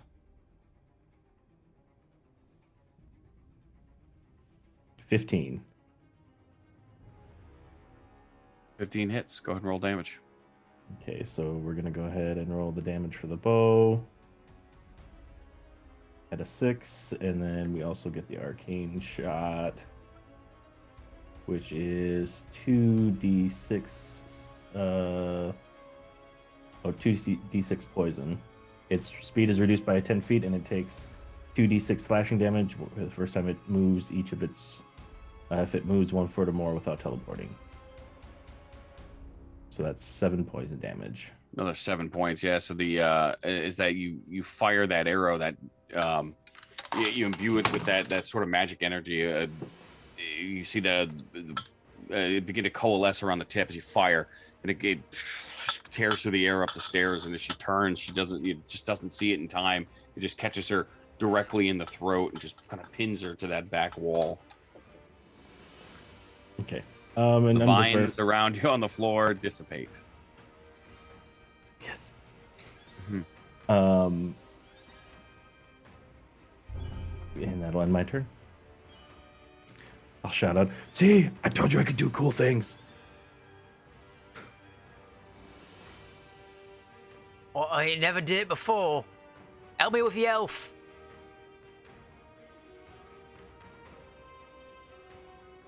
That is a 20 to hit you as those vines reach out over Tensveta's body on the ground, and just you start to panic for a moment. You're gonna your instincts kick in, and you almost go to cover him, but at the same time you leave that opening, and they begin to wrap around you. That's a 20 to hit you. Yep. Cole. Yep. All right. I need you to make another strength and largest way. Nope. You take 19 points of bludgeoning damage, Ooh, and you That's- are once again restrained. that's an ouchie. Okay. In my defense, I've been trying to do that all night. Fair. Hmm. It's a very valid and good point. Oops, there we go. And with that, Tinsveta, go ahead and make your first death saving throw for me.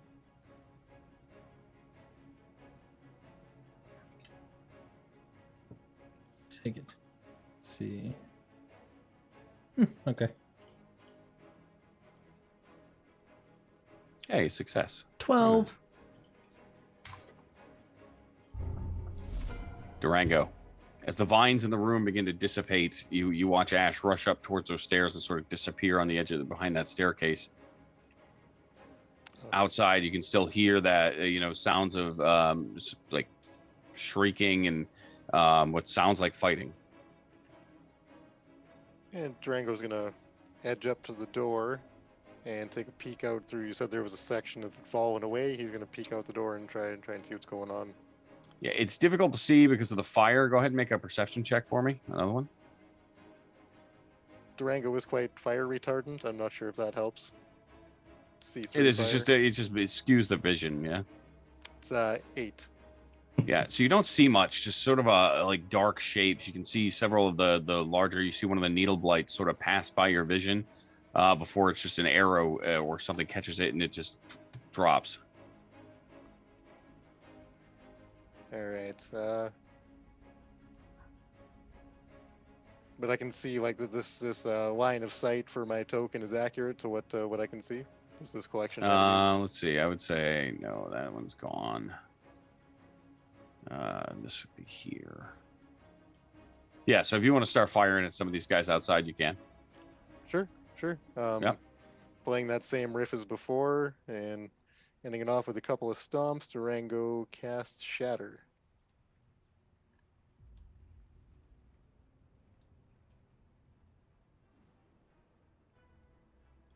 All right. Another shatter. Go ahead and roll damage.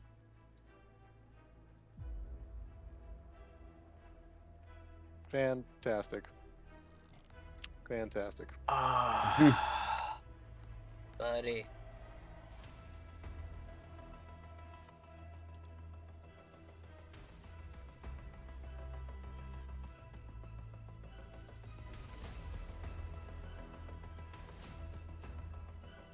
All right, so as that stomp fills the air again, that loud crack, and you feel even the fire kind of push in as it cracks outside and forces the air around it.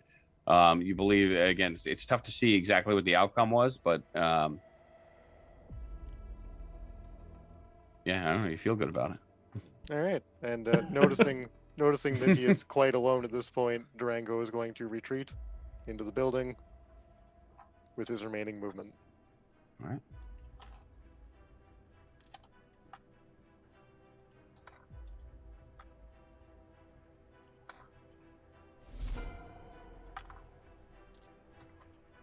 Yep. All right. Beautiful. All right, Ash. Gonna run up to the stairs, look over and see Mr. Grassface. We're gonna do the attacks. 2 arrows to the face.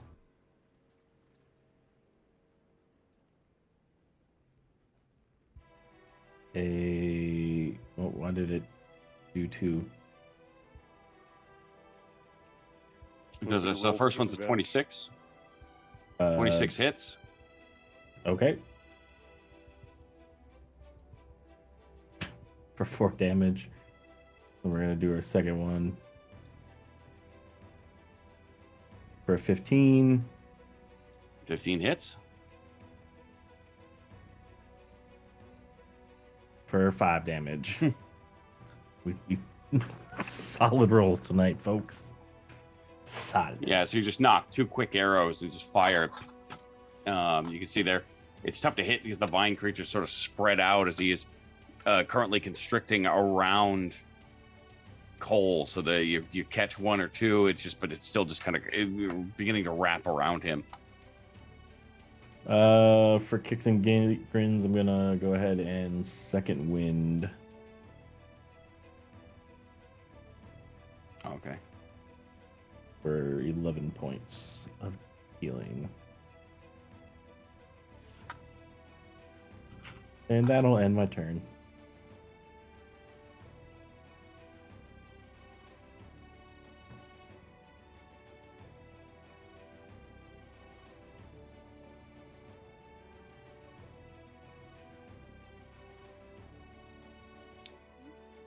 Actually, sorry.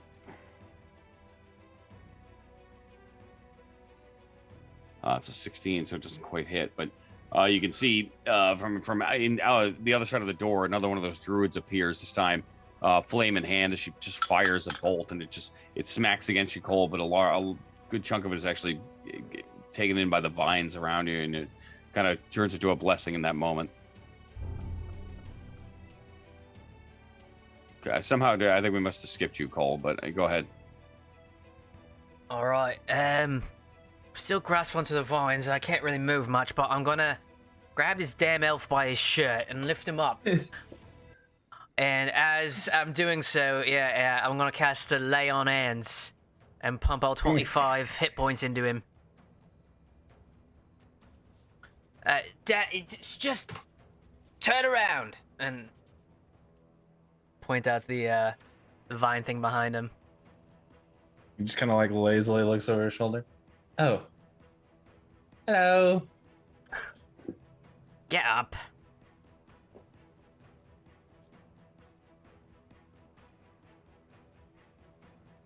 You're muted. So you're lifting him up. Yeah, and pumping that out. Yeah. Okay. Yeah, exactly. So I'm gonna say that's your action. my bonus action. That's help action, Yeah. or exactly. Yeah. That's what I was thinking. Because otherwise he's still prone, and I'm gonna hit him real hard. Yeah, no, we're not But doing that. I'll take my 1. Let's take So my Tens, as he lifts you up, you can see those vines start to reach out and grab at you, and you're just very quickly start to duck and out of the way. Your instincts kicking in. It is your turn. I'm gonna reach out as he's like still got a hold of my shirt. I'm gonna pat his cheek and like caress it, and then I'm gonna slap him hard enough that He's it just like shunts currently him. like in a bridge above you. He's just encased in these vines. I'm just gonna slap him, and I'm gonna teleport him over to the druid. And that's my last face step for the day. Concussive. I like it. Which should get rid of his restraint, and I'm gonna turn and rise, stabbing into this thing as I do.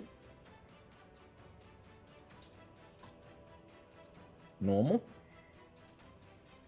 That's a 22 sound. 22 hits. Take that 11 points of radiant damage.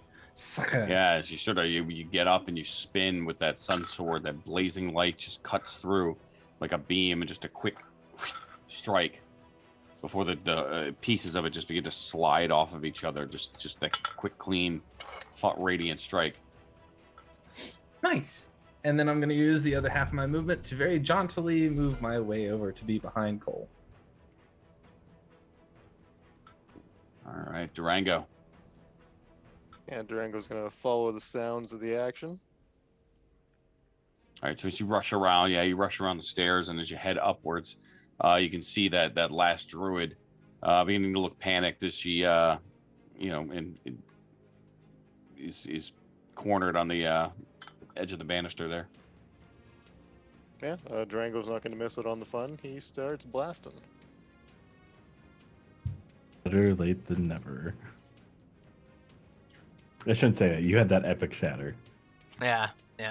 That was the game changer. That's why we're alive. That's true. And you get that back on a short You have rest. to move because stupid Ash is warlock. right there. All Don't right, know where yeah, my- 21 hits. I rolled twice. I don't know where the other one went. Thought I rolled twice. It's 13 damage from the first one.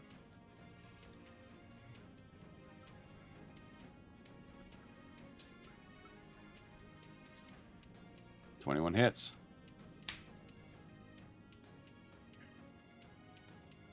Ooh, good roll. Another 13. Jeez. Nice. You can see as Cole suddenly appears in front of her. She puts her hand out again. You start to feel that crackle in the air, and similar to what just happened to you, Tinsveta. But just as she does, you see Durango, and you hear the strum. You hear the music behind you as those concussive blasts just fire out. And she gets pushed back into the corner by the first one, and she goes to raise her hand again. It's just not fast enough. You can see there's bits of bark that have covered up her skin now, but they just break and crack at the sudden impact. It forces her. In the last one, she coughs up a bunch of blood before passing off and over the edge. Yeah. As she falls, he just kind of goes, "We did try to talk." Durango puts one foot up on the railing, strikes a heroic pose, gives his hair a toss, smiles at the group. Hello, my friends. It is I.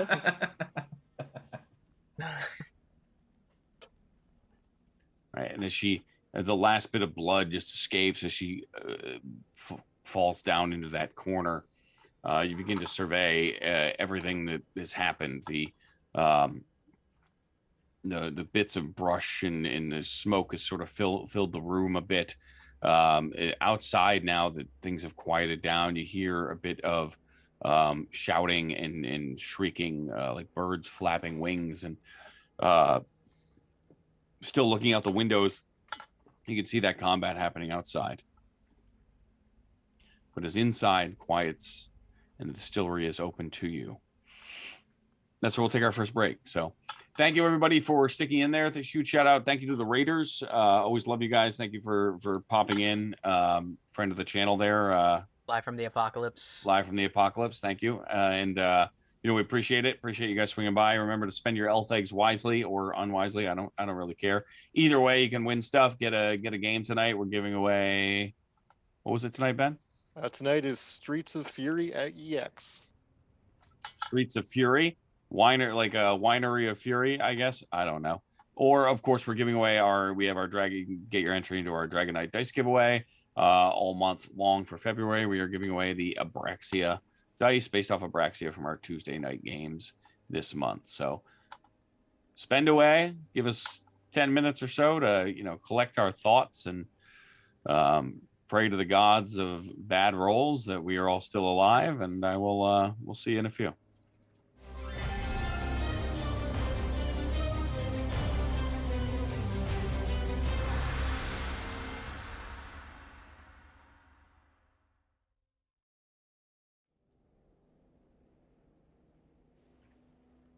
All right, so as the scene in the winery calms down, you all find yourselves with a moment here. Outside, the sounds of shrieking and fighting continues to happen. What are you doing?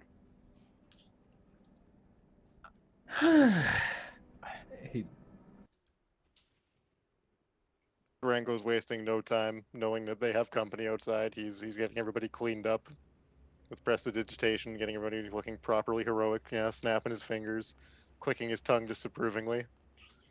My friends, it would appear that our work is not done. There are some of our adoring fans gathered outside. Perhaps we should go greet them? Did we stop them from growing more of those vine needle things?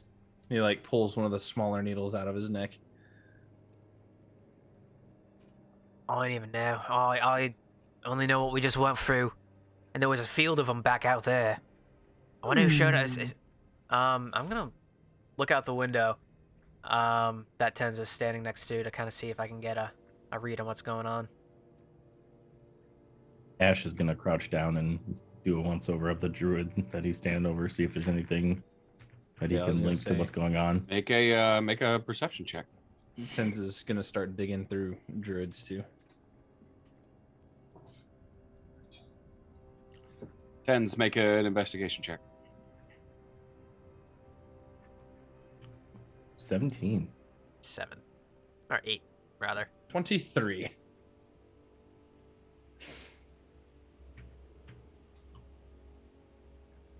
So it's difficult to see much of what's happening outside. You're looking through the windows and you see some of those creatures just still coming out of the vineyard, while arrows, one falls and then another one just takes its place. Like there's some sort of struggle happening. For Ash and Tensveta, for the most part, you begin to search through the bodies of the druids.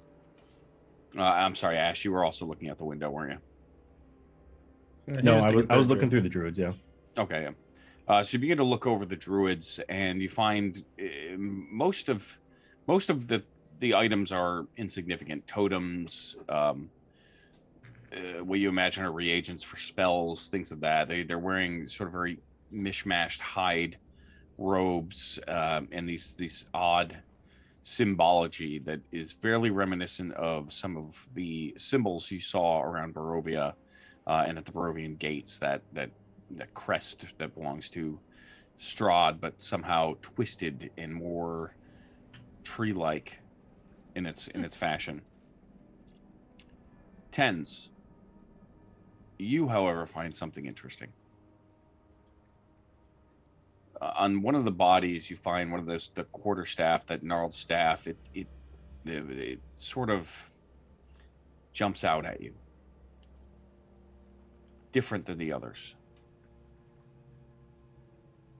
And you've spent a lot of time in the Feywild and around trees, and there's something about the wood and the branch of this one that seems to be radiating some sort of power to you. He looks at his burning radiant sword.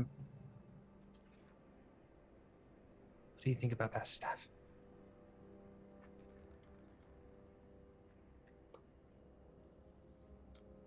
It's a pulse, and this feeling of unease that you get. And looking down at the sort of spongy black length of wood that makes up the staff, Ew. It actually makes you uncomfortable. Spongy? Oh. Hey, Cole, come touch this.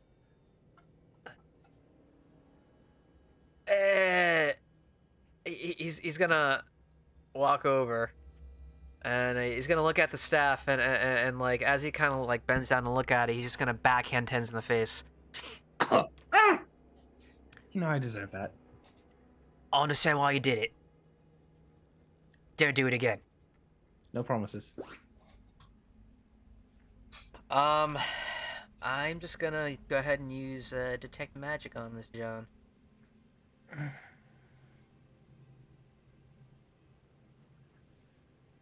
Well, even the sword is uncomfortable about it. I mean,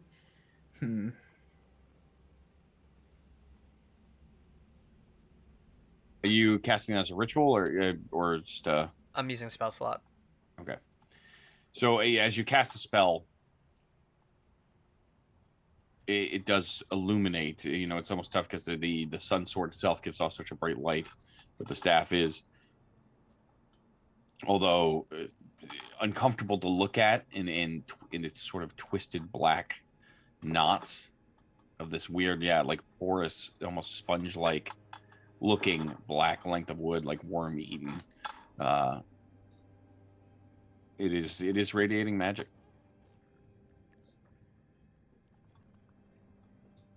just touch it. Some sort of enchantment. Yeah, I'll grab it. Okay. I will. I mean, nothing happens immediately upon picking it up. Okay. Looks fetid, but you know, it's all right. You know, and he kind of leans in close to Cole. Just because I would say it would go good with Durango, but I think it would probably be kind of not really his style. Doesn't seem like it may match his clothes. Well, let's see if it's even worth our time. It could be a staff of biscuit making or something. Ooh, Actually, that wouldn't be bad, would it? that'd be great. I'd love it. Do you think we should go see what's up outside? No, Oh, I think we should. no. I think we should look around here first and see if we can possibly get our own reward. See, I suggested it once, and you act all indignant. I'm joking. You're gonna have to learn to read me at one point. You're 4 different people. I can't. Actually, I'm one person, and that's really fucking offensive. And he just turns around and walks away. Any 4 different people? Am I still not understanding what he is? I stopped trying. I'll be real with you. I have thought that 4 was a rather modest estimate for what it is worth. I want to see what is back up in here. Is it okay if I just start moving? What?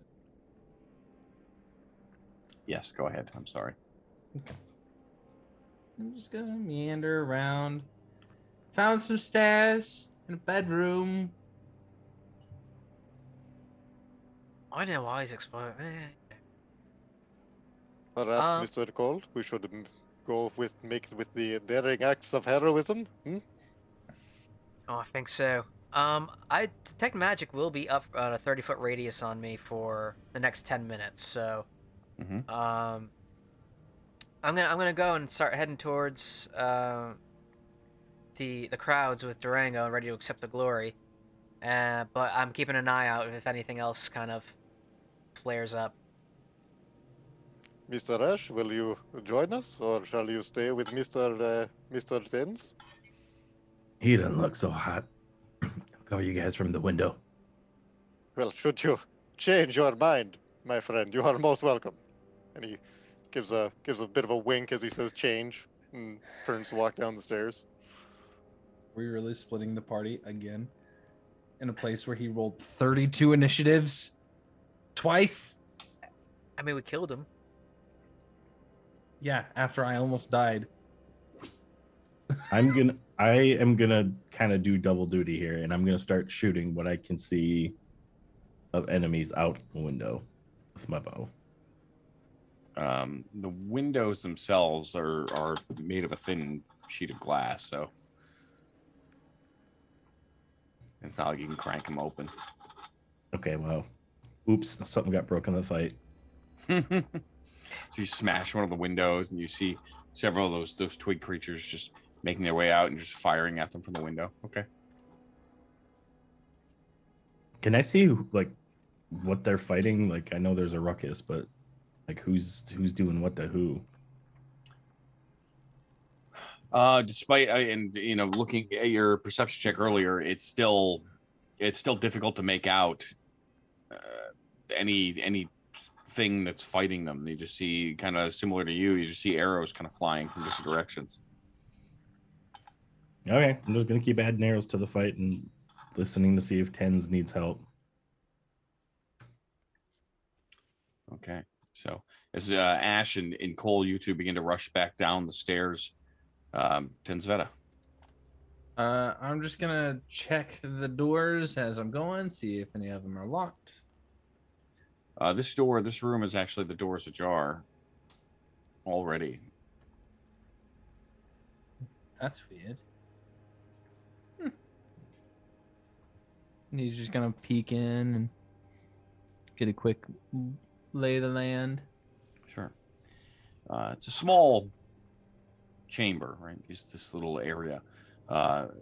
Inside is fairly cramped, as there's a desk, a chair, a tall wooden cabinet, and a strange contraption that takes up most of the northern part of the room. Huh. And he just steps back out. Starts going down, continuing check. Yeah, none of the doors are locked. Okay. He's just gonna start opening up one by one, making sure everybody's clear. Sword at the ready. Yep, each one couple sets of sleeping chambers, 2 pairs of bunks. Both rooms very similar. Positioned against the west wall, 4 identical footlockers. Yeah. He's gonna check around, step into this what looks like a dining room. Just kind of do a quick perusal. Not really looking for anything And exactly that, particular. right? Rectangular table, 8 chairs, L-shaped cupboard, floor to ceiling, closet, pantry, small iron stove. Nothing of note. Check this last room. Is it locked? This one is also not locked. Seeing the mirror in the corner, he'll check himself out. You are surprisingly immaculate, despite the soreness and the pain you're feeling. He picks up his shirt a little bit and sees a few holes and goes, But for the most part, the room looks like a larger bedroom. 4-poster bed, headboard carved in the likeness of a giant raven, stands out. Along your feet, you see the soft black rug covering the floor between the bed and the door, and in the corners of the southern wall stand 2 slender wardrobes with a tapestry of a church hanging on the wall behind them. Beneath the tapestry sits a handsomely carved rocking cradle. And in the north, under a window, is a plain desk and a chair, a small wooden chest, and that freestanding mirror. he has a hard time tearing his eyes away from the crib for a moment. Looking at the raven. Looks at the chest. He just goes. He's gonna check this door too. We're gonna check out the whole top floor. Okay. That door there is locked. All right. He'll take a moment and pick the lock. Okay. As you're doing that, Cole and Durango, you rush down the stairs. There's now heading down into the winery itself with those giant vats. Bits of stick and rubble kind of strewn all across the floor, cracks and broken things, smoke still permeating some of the room. There are several doors. There's a large set of double swinging sliding doors just in front of you, as well as multiple other doors besides the one that you came in.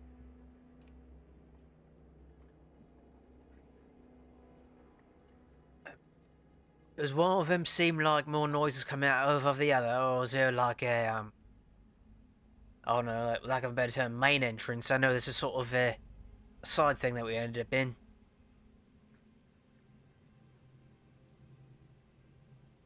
So you would say that they're coming. I'll make a perception check for me.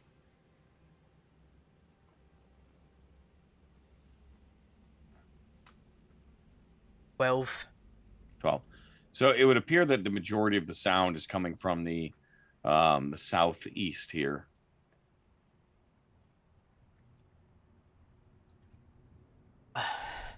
All right, Rango. I mean, it's still in the thick of it. You ready? We will have the advantage of surprise, I do believe, my friend. Perhaps we could make the most of this, have a grand entrance, make an impression. All right. Just give me 1 second here, and I'm just gonna pop off a quick cure wounds on myself. Are you? I know you look fantastic, like you always do. But you anywhere? Are you all right? Durango just gives a bit of an arrogant laugh and tosses his hair. The mighty Durango Fortescue, my friend. You should know better than this. Oh, of course. My mistake. And so, That is meant to be a cure wound, so that was a... Hold on a second. 1d8 plus your charisma. Oh, so it's 1d8, so that was 6 plus... Hold on. Isn't it plus the spell modifier DC too? Hold on. Yeah, it's just your Your charisma. spellcasting ability modifier. Oh, okay, okay. Yeah. which is charisma. Yeah, so that's a plus 3, so that's 9 points of healing in total. Not bad. It's alright. Alright. And I'm gonna boot the door down and sort of, once I do, step out of the way and let Durango sort of make a grand entrance. And with all of his supernatural gifts, Durango sets out to do exactly that, throwing his voice, making flames erupt, the ground shakes a bit. Yeah, all of his tricks.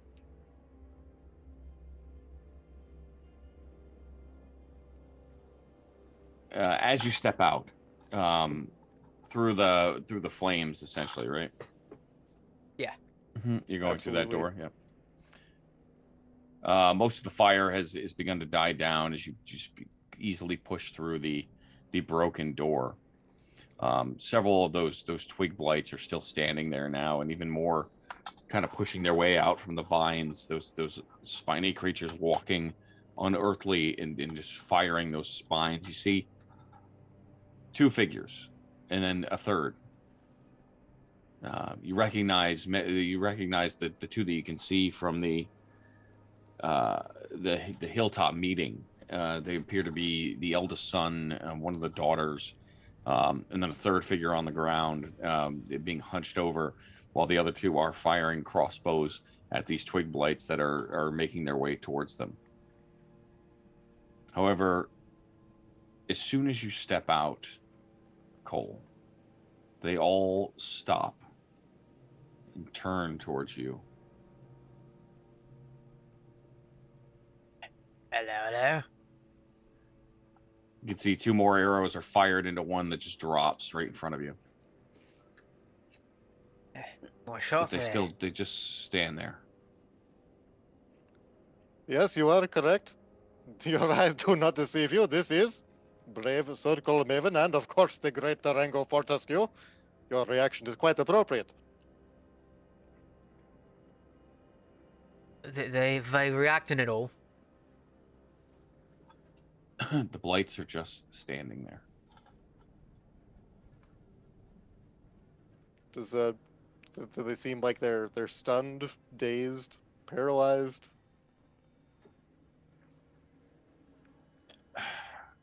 Could be all of them. It could be none of them. I would say make a wisdom save, Durango, I think I know. Safe? or check. I'm sorry.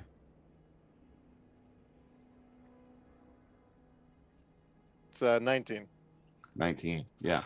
No, it's almost as if they are waiting for something. So noticing that this enemy seems incapacitated and that there's a crowd gathered, Durango is going to, toss his hair with a laugh, draw his rapier, charge forward, and stab the middle one. Go ahead and make an attack. Where is the Melee rapier attack on with this sheet? advantage. I don't know that I've ever used the rapier. There it is. I don't know that I've ever used the rapier. It's 16 to hit. You were muted, sir. 16 hits. Go ahead and roll damage. It's 5 piercing.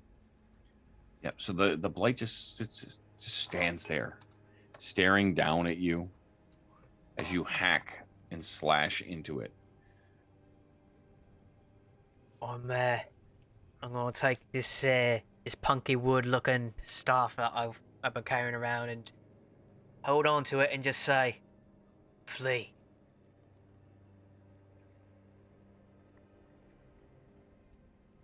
And with that, you watch they all just sort of like evaporate into the ground as they almost bury themselves the leaves and the vines and everything, just pushing it, almost like pushing like they were taking an elevator down, sinking into the grass.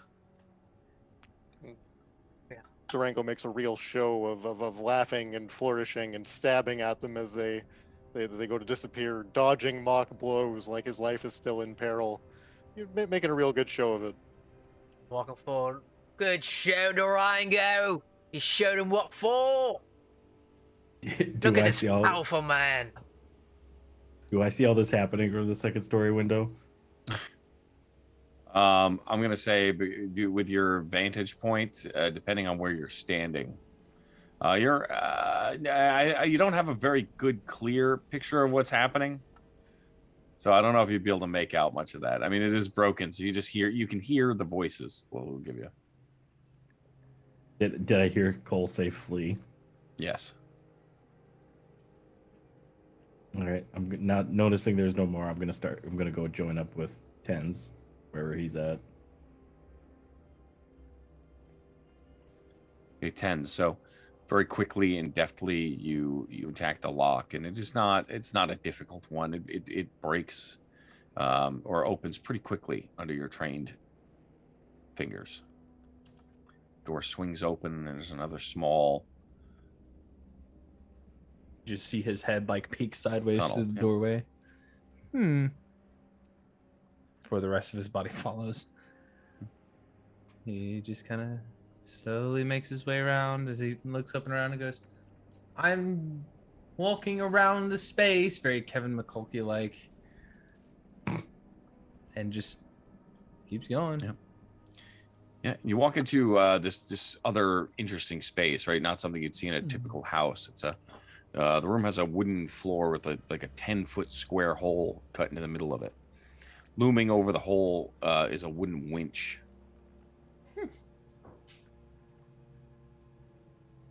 Looking down underneath, you can see a wagon. It looks like this is made to assist loading carts with barrels of wine. Ah. Interesting. He'll see the winding staircase and make his way down. But before he does, he'll holler out and just like try and catch Ash's attention. Hey, I'm going downstairs. I'll meet you down there. And it's less stairs as it is a ramp, right? It almost looks like it's used to maybe roll barrels down. He's going for a slide then. He just hits his butt and just like scoots himself. It just keeps going down. Yeah, so down the first level and stops, but then the ramp continues to go down to another level below where you stopped before.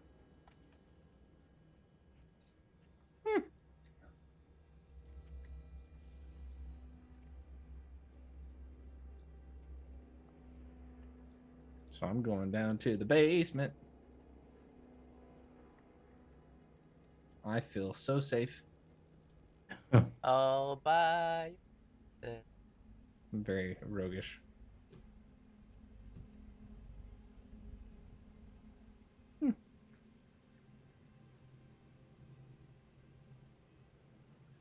he's just gonna explore the space a bit. Move around. Don't roll anything. How dare you roll things? So yeah, as you slide down into the basement, you land in a sort of musty room. The room itself, wooden pillars and beams supporting like a 10-foot ceiling. It is icy cold. It's split in two by this 5-foot thick brick wall, and a thin mist seems to just cover the entire floor. Each half of the cellar features an 8-foot tall wooden partition that doubles as a wine rack. And the western rack stands empty, but the eastern one is half filled with wine bottles. Do I see any Terry's apple wine? You don't, but very quickly out of the corner of the room, as you slide down and you get that first look around, from around the banister, you hear a tink tink of like moving bottles as another druid jumps out at you. Fuck. Cole. Durango. The whites dissipate. Those two figures immediately begin to tend to the one on the ground.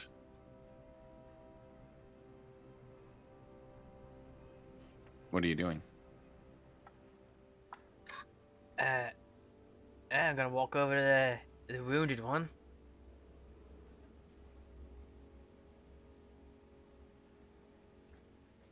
Oh yeah, where? Looks like You you can take see a the bit of a man. beating. Yeah, you can see one of them. It was one of the men, the husband, you think, of the daughter. He is clutching at his, and a bit of blood comes out of his mouth as he is clutching at his chest. There's several of those wooden spikes sticking into him. Those thick wooden, those 1-inch round wooden needles that those things shot out. Yes, it would appear that he took a pretty nasty hit. Seems that way. Let me have a look, and I'm gonna get down and sort of look at his torso and not moving him, just checking it out. And I'm gonna fish through my bag, and I'm gonna take out a bit of blanket, and I'm gonna rip a piece off and sort of ball it up. And mate, you're gonna want to bite down on this. Stop. Pulling the spikes out. Blood just squirts out from the wounds. These giant, these gaping holes now that are protruding from underneath where they broke through bits of leather armor.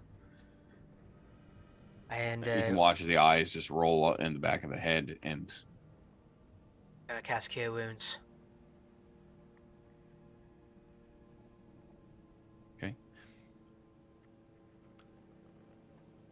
Yeah, so immediately as he loses consciousness, you begin to pump that divine energy into him, and you watch those wounds slowly close in front of you.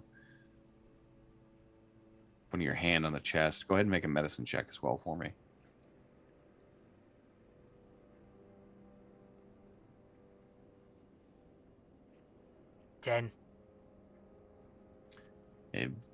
It's soft and subtle, but you feel that.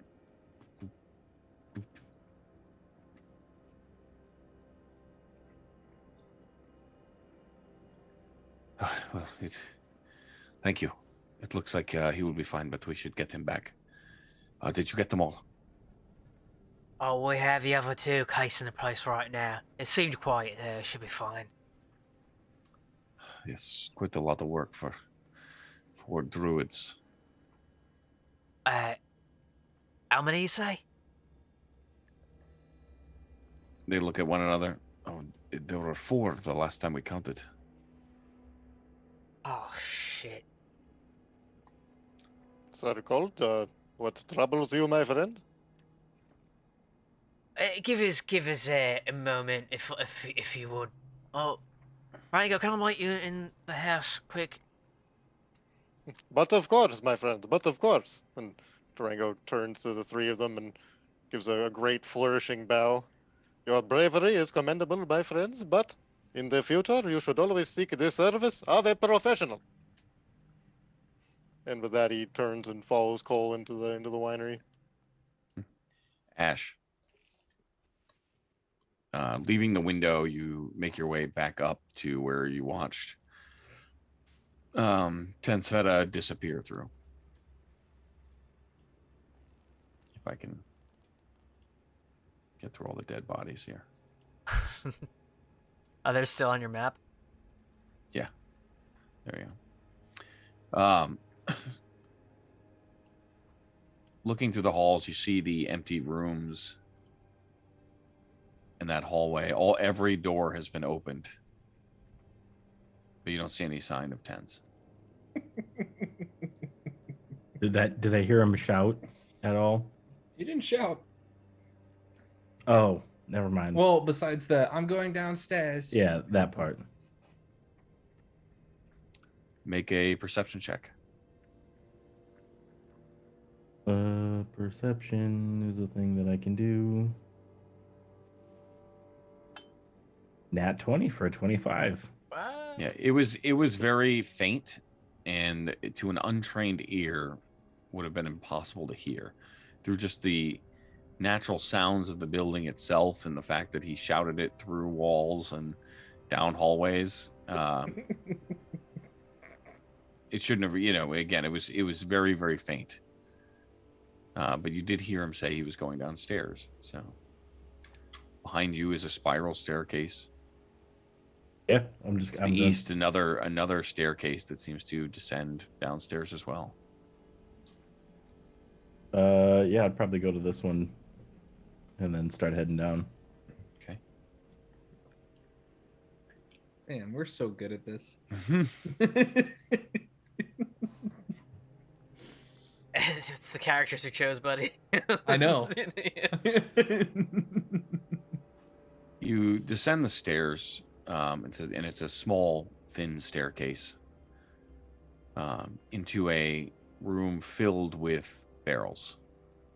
Rows of new barrels stacked neatly throughout the room, and a small door. It seems to lead back into the winery itself. Did the stairs keep going down or no? No. This elf is gonna be the death of me. There are two doors here. There's one directly across from you, and there's the one to the south. I'd probably go through this one since I know he's not looking for where we've already been through. You attempt to push the door, but it is locked. Then I would go back to try this one. I'm not trying to pick any locks. Yeah, opens easily enough right to the interior of the where those large vats were. Gonna step in. Still no sign of Tensveta. Are these doors open? This one actually was open, yeah. And actually, both of these doors are open. These are open. These are open. There you go. But they were open. They had been open the whole time. So. Okay. Would I be able to tell that these is way down through the cracks in the doors, or from where I'm at, just stepping out looking? Yeah, I don't think I don't know if you'd get a good idea of what's there. But it wouldn't take much to go look at the door and see the ramp downwards. Yeah. Okay, we'll do that. Okay. Tensveta. Yeah. As the druid pops out, she again immediately begins to chant, and you can see that same energy starting to well in her that you saw in the others. He's just gonna go, wait.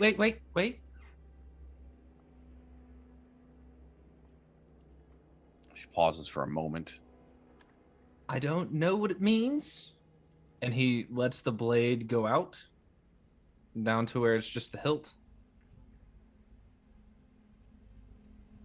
He puts it away and says, "Your friends are dead, and we have whatever that sticky staff is."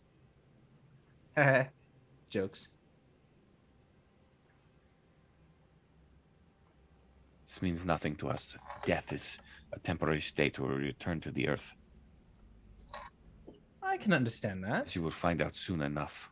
Oh, whoa. I don't know that any of us really want to find out what the dirt feels like around our Make a bodies. persuasion check.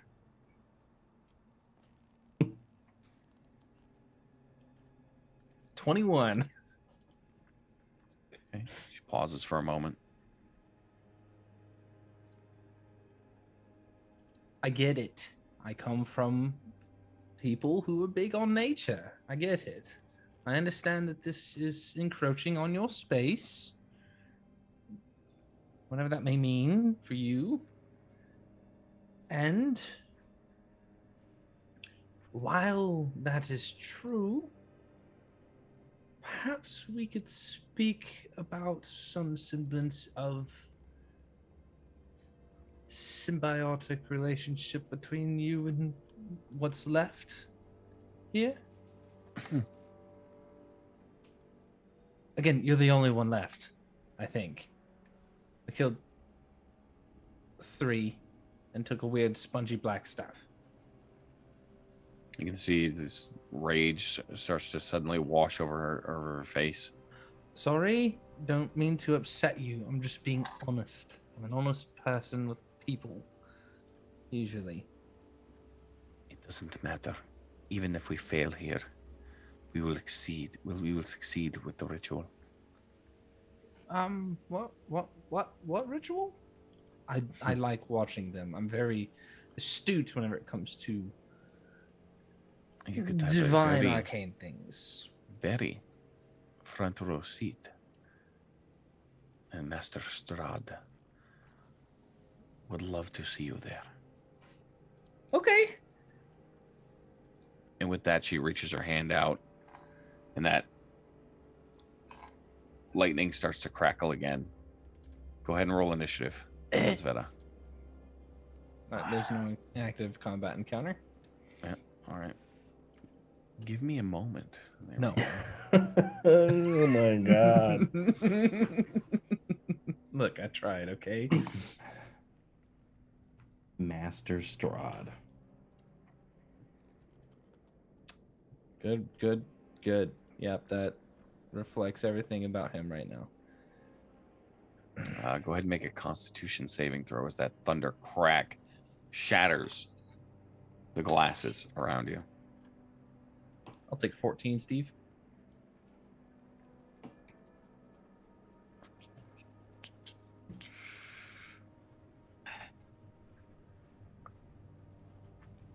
Okay, I don't know. It should be. I don't know who Steve is, but I'll take it from him. I don't know who Steve is either.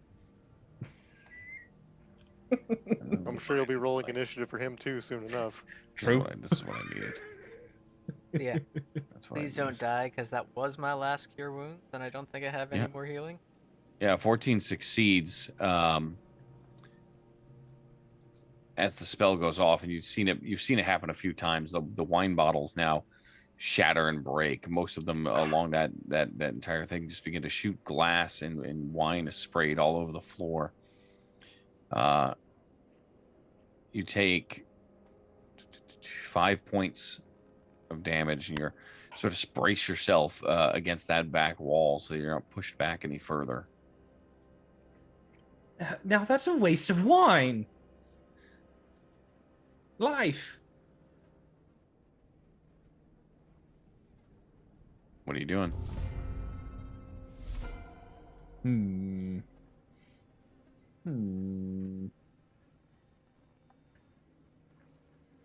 think I'm going to grab my hand crossbow and use my bonus action to steady aim, which gives me advantage. I'm gonna try and drop this druid now.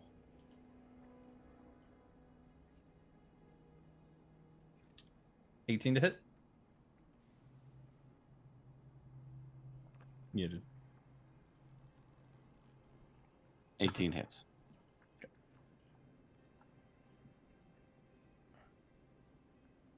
19 points of damage. 19 points. The arrow catches her hard in the torso. You can see she coughs up a bit of blood as she stumbles backwards. I said stop. It's unnecessary for you to die here.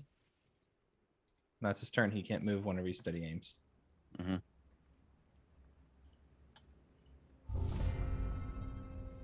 She grabs the arrow and breaks it off inside her before pulling out that quarter staff again, as you saw the other ones, and swinging it around, making an attack at you. She's gonna just step forward.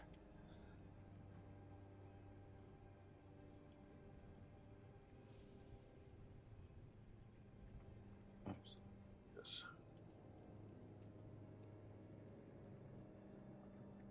It's an 8. Misses. Yeah, no, you can see as she tries to bring it up and over. She winces a bit before failing. You dodge out of the way easily as it cracks against the back wall.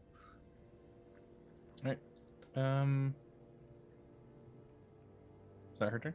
My turn. Mhm. All right. He's gonna pull out his. He's gonna pull out a dagger, and he's going to steady aim again as a bonus action.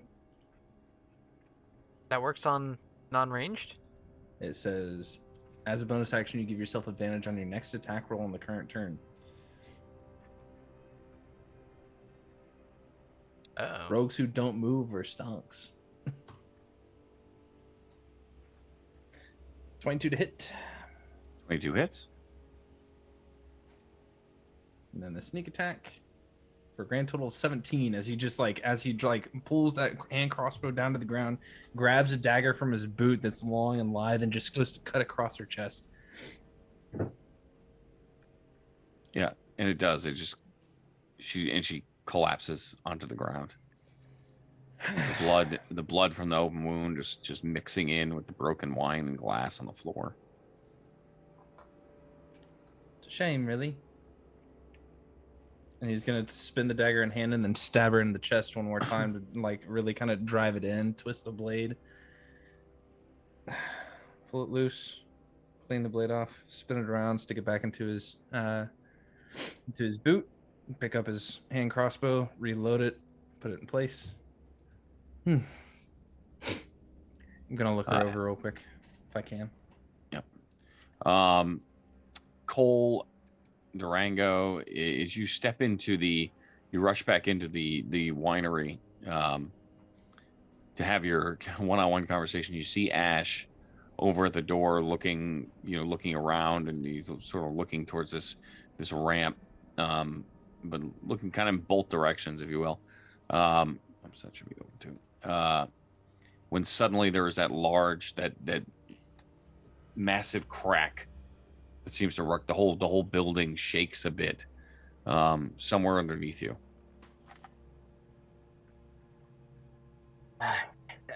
There's one in here still. I am believing that you are correct, Mr. Cole. Perhaps we should investigate. Just gonna start running through. Ash, tens. Where are you? At the same time that you're saying there's another one, you just hear Ash standing over by this ramp, kind of echoing, going, "Oh shit!" Yeah, and you hear that huge boom, that bang from the thunder wave, just reverberate throughout, and it shakes the building underneath you. I'm going down the ramp. So all of you rush down towards the basement. Sorry. To see, no, you're all right. To see, essentially, the druid dead at the bottom of the ramp. Tens standing over her, wiping a dagger clean. Oh, hey. Well, this looks like it went better than our fight upstairs. It did. It was easy. Turns out, when they're alone, no problem. However, there is another casualty, and he looks to the ground where all the wine is spilled. Is there any intact, or did it all break in the thunder wave? Oh, everything on this side broke in the thunder wave. Well, that is a crying shame. Anyway, and he just goes over to the door and checks it. I'm gonna look at Tenz's handiwork.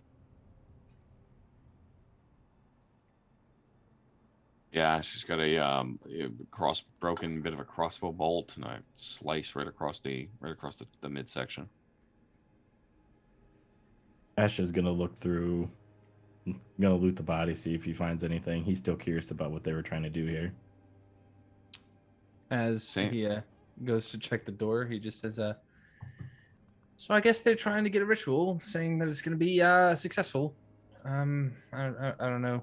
Apparently Strahd's going to be there. I apparently have a front row seat. What? I don't know. What are you talking about? It's what she said. How is it that you have been invited, and the great Durango Fortescue has not? It's all about the fuckery, friend. Like, he's some sort of prince or something. Who, me?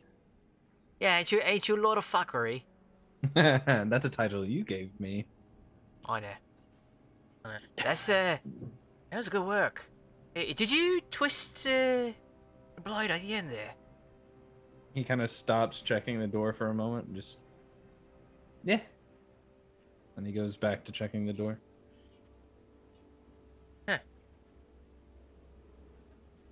The door swings open and reveals a staircase going back upstairs. Eh. Neat. Kind of peeks his head in through again, just his head peeking through, looks up. Starts meandering his way around. Are the barrels okay? The barrels seem to be fine. It's the many of the bottles that are broken on this side. The barrels, you're looking at them, seem to be emblazoned with the symbol of the winery, as well as the wine itself, that purple grape mash number 3. I'm sorry, Red Dragon Crush. That's what what the wine was.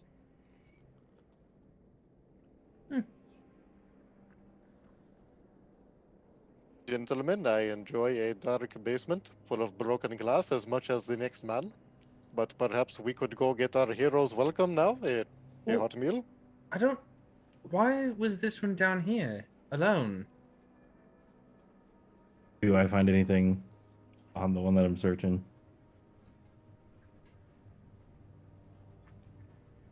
Make an investigation check.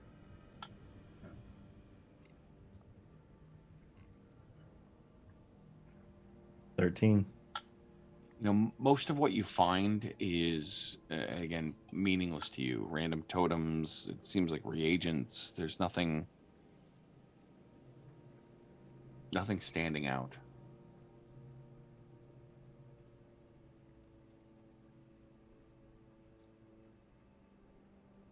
I'll peek my head down over this way once I'm done. Just to see if I can see anything.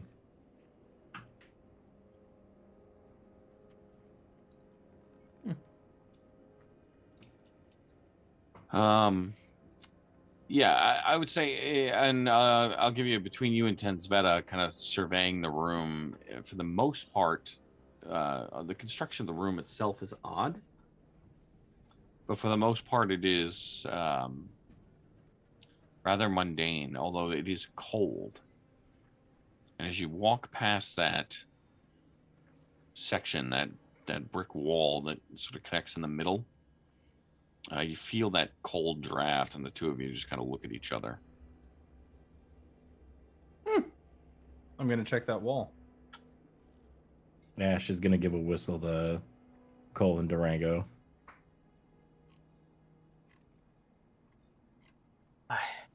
Looks like we're waiting on a hero's welcome, friend. Tell me, Mr. Ash, whatever have you found? Not sure yet, but it's something. It's colder than Cole was the other night with me. I take great insult to that. You should. It's meant to be.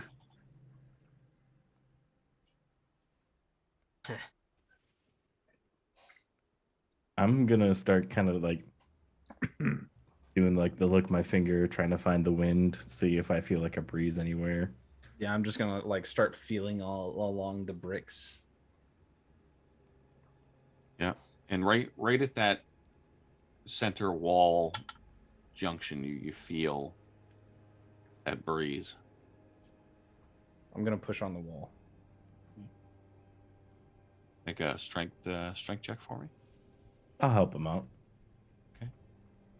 Do it with advantage. Mhm. Good.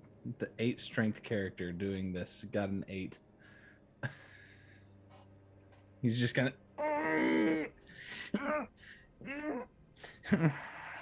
Oh well, And he just gives up and kind of. Well, Why, at least we saved the winery. Out me way, hold on. Yeah, I'm gonna push on the wall. I'll help him too. He's gonna pull out a crowbar from his bag and just kind of slip it over to him and say, "Here you go."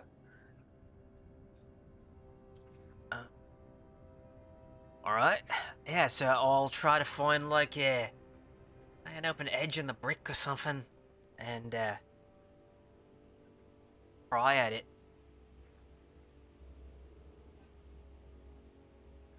Strength check, please. Crowbar gives advantage on strength checks. Oh, Where does it? applicable. Okay. Already had well, it because Ash was helping 'Cause you help. again. Okay, well, I'll do it again because I didn't know I had advantage. That's better. 14. 14, yeah. So with a bit of effort, you manage to push that brick wall, and it does move inward at a seam that was just barely visible. As you push through, the chamber beyond is black, small, but earthen.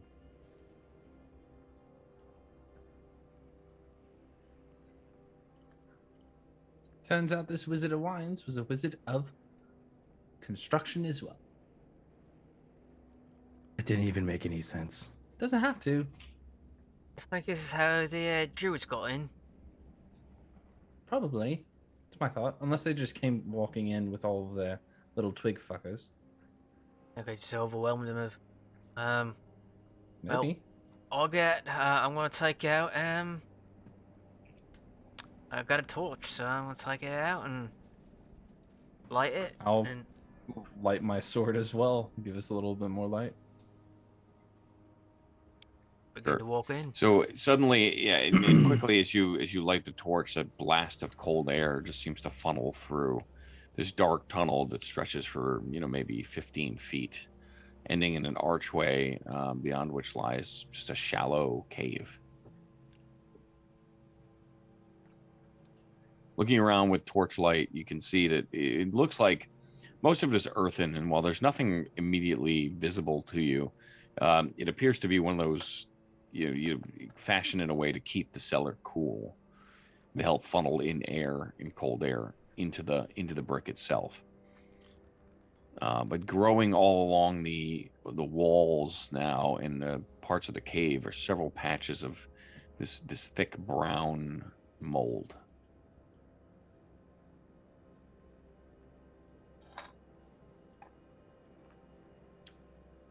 Have I ever seen this mold before? Make a nature check. I don't like mold. Brings down the property value. Exactly. Got a 13. 13. I don't know that you've ever seen this mold before. I mean, it's a relatively, because you spend a lot of time in the wild, but not as much time in caves, I guess, is where I would go with that. That's valid. Yeah. Mold. Neat. Anyway. So I'm it's bored. just a basement refrigeration. I tell them I gotta clean Yes. it out. It's gross.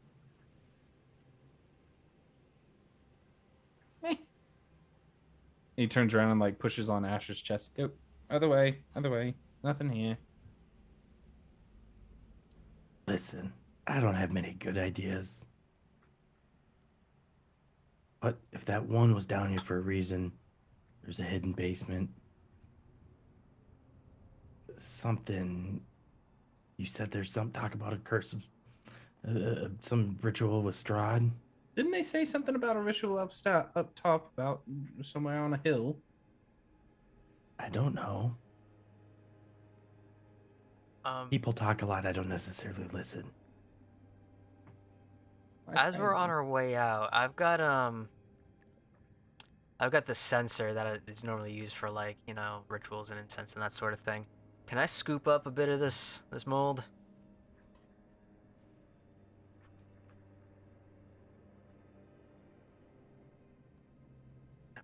You are muted, sir. Yep. Make a Constitution save. Oh, good. Mm.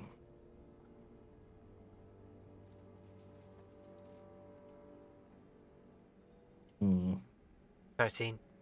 13. Yeah. So as you get closer, it smells, right. You can see the sort of noxious odor of it.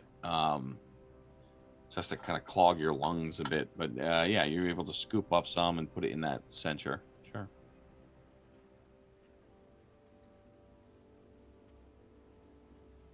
And to the best of my ability, I'm gonna sort of just keep it out. It's gross, and it's gonna show it to the establishment and let them know what they got down here. There's supposed to be certain wines in this area that can't have a moldy cooling system. Why not? Get it? It's a joke. Why not?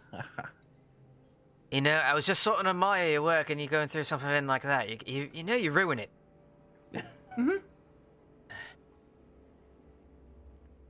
Alright, now start to find my way out. Okay. Do I see any sort of, as we're leaving, do I see any sort of those like glyphs that match any of the things that we saw with the Druids? The same symbology at all? Make an investigation check. Although I think if you're just sort of looking at it, just go perception for me. You're just looking on your way out, yeah? Yeah, I'm just doing one last over of the cave for an 18.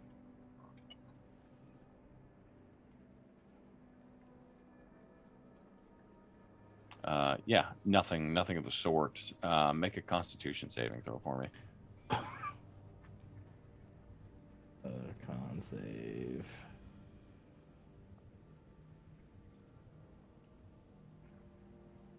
16.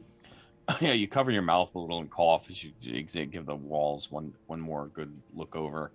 But the mold and the must is starts to wear on you. But you don't see any symbols. You don't see any totems. Nothing jumps out at you.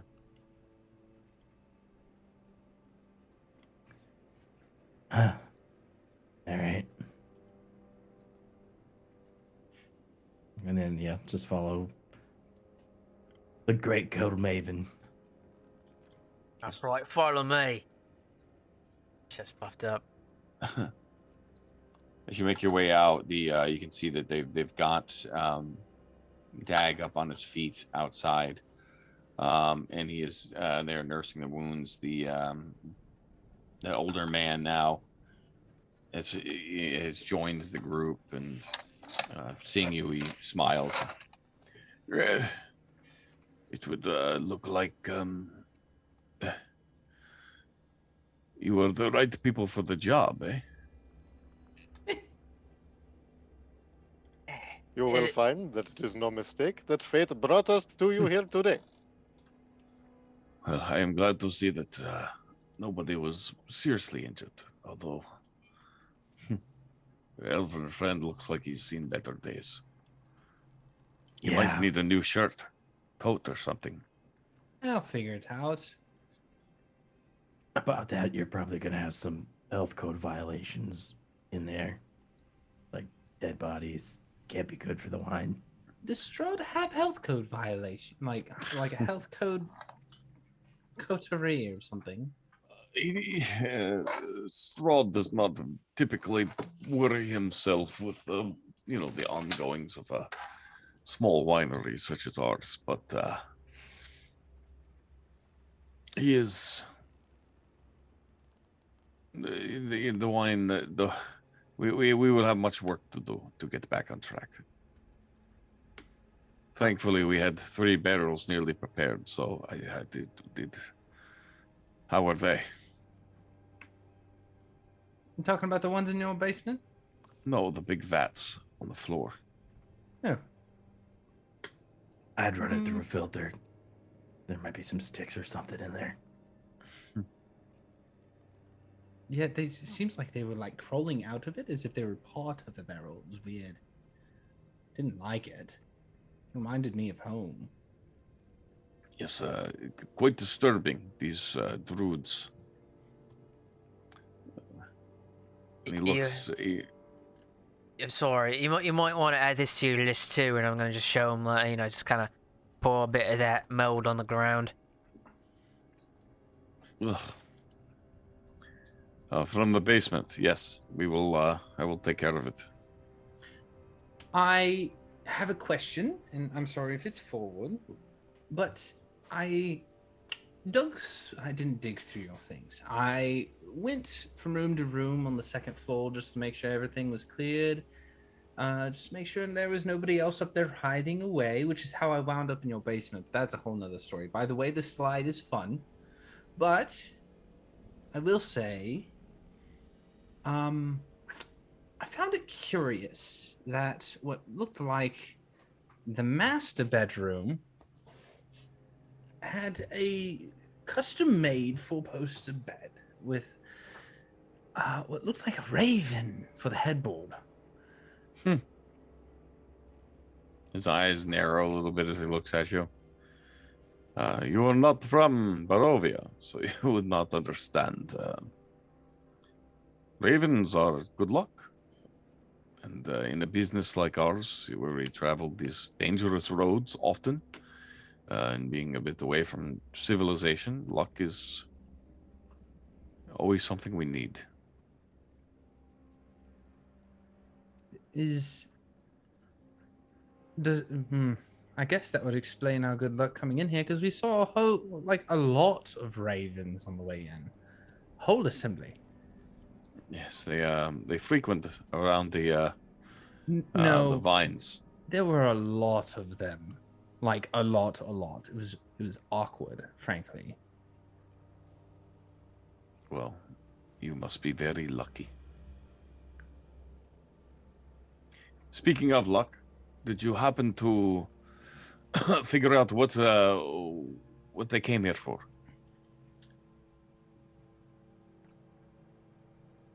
That Vaya said something about a ritual. According to Tens, that what did she say? That we wouldn't be able to stop their ritual or something? No, apparently we can't, and that Strahd has a front row seat waiting for me, which is weird. Maybe that was like an all-encompassing you, and not just like you as in like the personal you. I don't really. I should have thought about that one. This is probably the seeds. Seeds? Yes, we found one had been stolen. I'm certain they found all three, but they are just stones. They are gems more than seeds. They are not. We just refer to them. We've always called them seeds. They are shaped like pine cone, but they grow this soft green light, bright as a torch. Why do you call them seeds? We've always we've always referred to them. They have a deep connection to the earth and the land here. They help. Typically, they are good for crop growth. How long have you had one? If you're not cheating, you're not trying, right? Story of my life. But we have three. We had three. It is my belief that that is what they were after. So, You know how many druids were in this circle? In total? There are many. Most are brought in from the hill tribes. There are people that prefer to not live in a civilization, and they make their homes in the forests and the low mountains around Barovia. They are a rugged and tough stock. And those that do not take to the roads to a life of highwaymanship or banditry typically find themselves in the clutches of this odd faith.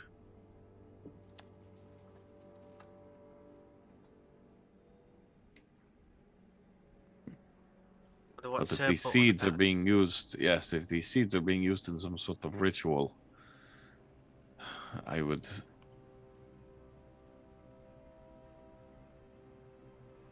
be remiss to know what, to what end. Wait, is that all they do? They just make things grow better? This is all we've ever used them for. But again, they have a deep connection to the land and life. Who knows what twisted machinations these people may have. Okay. Hold on. Everybody, hold on just a minute. It just had a brilliance here. If we've heard it alluded to that the land is Strahd and the Strahd is the land, right, of Barovia. Uh-huh.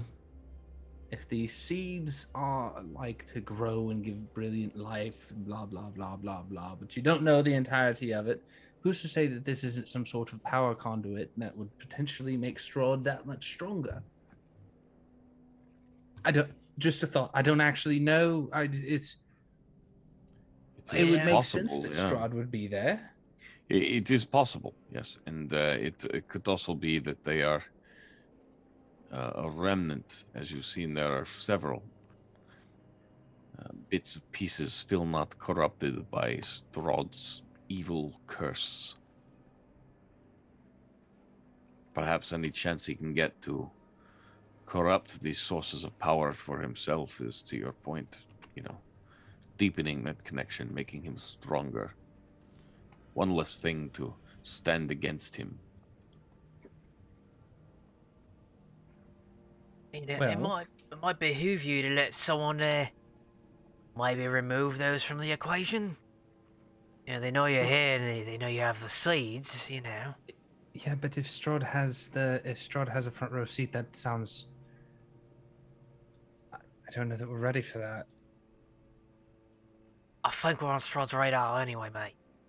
I know, but if he's there and he's really, I don't know. What I'm makes me a little saying, nervous, and you can see like the blue begin to curl around his green hair. What I'm saying is, you folk clearly aren't. No offense. You ain't warriors, right?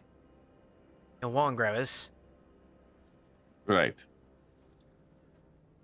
Is this thing so pivotal to you that you won't be able to do your job without it? We will survive. We are very proficient. The seeds are a help. I just, again, I am afraid that in the hands of these druids, what they will make of it. But I mean, I think we might want to take them from you, mate. They'll be back. If they know you have them, they'll be back. Your protection, if would be worthwhile. Where did they say? They said that you mentioned earlier. I'm sorry, a hill. Yes. Vaguely remembers something from one of the first ones that we ran into, saying something about a hill. Well, there are many hills in Barovia, but I assume they mean Yester. Yester? Yester Hill. It is not far from here, maybe half a day's ride south. It looks to the others. What's the significance of it? It is, under normal circumstances, a magical place. It is quite beautiful. You can see almost from here to Castle Ravenloft.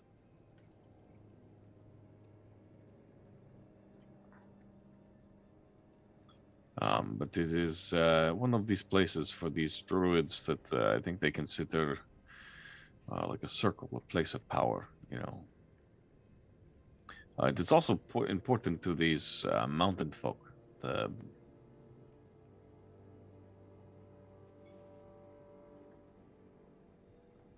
But if not there, of course, you could always look in Berez. Berets? Berez, yes. Rumor has it there is some connection to that, which my daughter was telling you about. She's also deeply connected to Strahd and the land, and apparently she has been said to have been seen out there, although I don't know how much of that is a rumor or legend. Seems you have all sorts of just mystical hidden people hidden in your woods here. You know, wizards and all sorts. Yes, darkness tends to attract darkness, unfortunately. I don't know that that's the saying, but right. It is just something about this land that seems to suck in malevolence and breed it. Maybe these people, maybe these creatures would not be prone to it outside of it, but it's something about Strahd's curse that seems to taint the very air you breathe. Or perhaps it is the fact that we are all just prisoners in it. He gives Cole a playful shove and just says, "See, the malevolence will be gone soon. It'll get sucked into the land." Berez is a good example of this.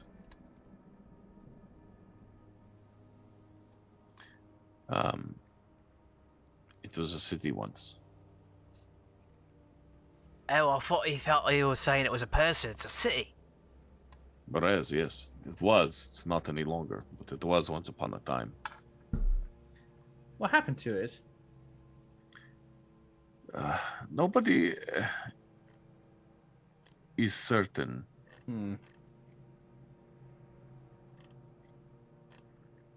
As the spooky topic comes up, Durango starts playing like appropriate backing music for like a good spooky story. Supposedly, as legend has it, again, time.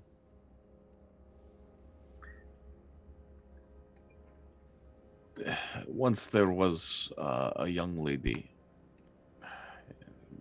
named, what was her name? It's Marina. Marina. Or something. That Strahd became enamored with, attached to, and met in a small village on the shores of the Luna River. Runs all the way up to Lake Zaravik. Back then, there were fish. It was lucrative. Good fishing travel. Apparently, for whatever reason, this Marina, Strahd was drawn to her. And at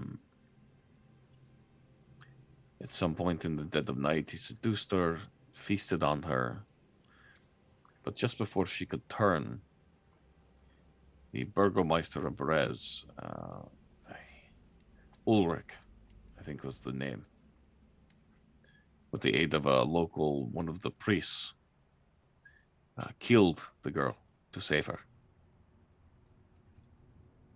Furious, Strahd, of course, killed the priest, killed the Burgomeister, and then used the river itself to flood the town.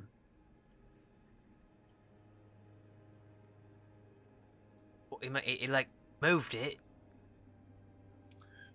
Or perhaps it was a flood. Maybe there was a big winter that year and more snow melted than was typical. Maybe it was coincidence, right? That is how these things work. You have no explanation, or you find a reason for something to happen. But either way, the town was flooded, and now it is nothing but marsh and growth. And apparently home to this Lysaga. Baba Lysaga. We've heard that before, haven't we? Hmm. We've heard that name.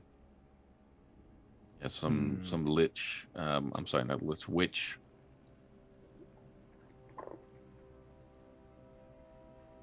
Said to steal and eat children in the middle of the night.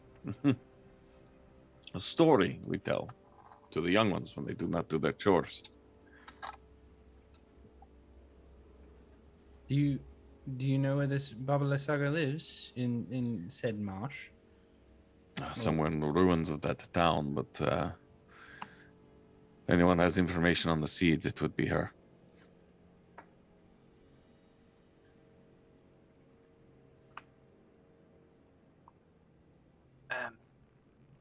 I think, and of course, with you being amiable, of course, these seeds might be a little better off in our hands, and maybe we can get some answers as to what Strahd wants them for.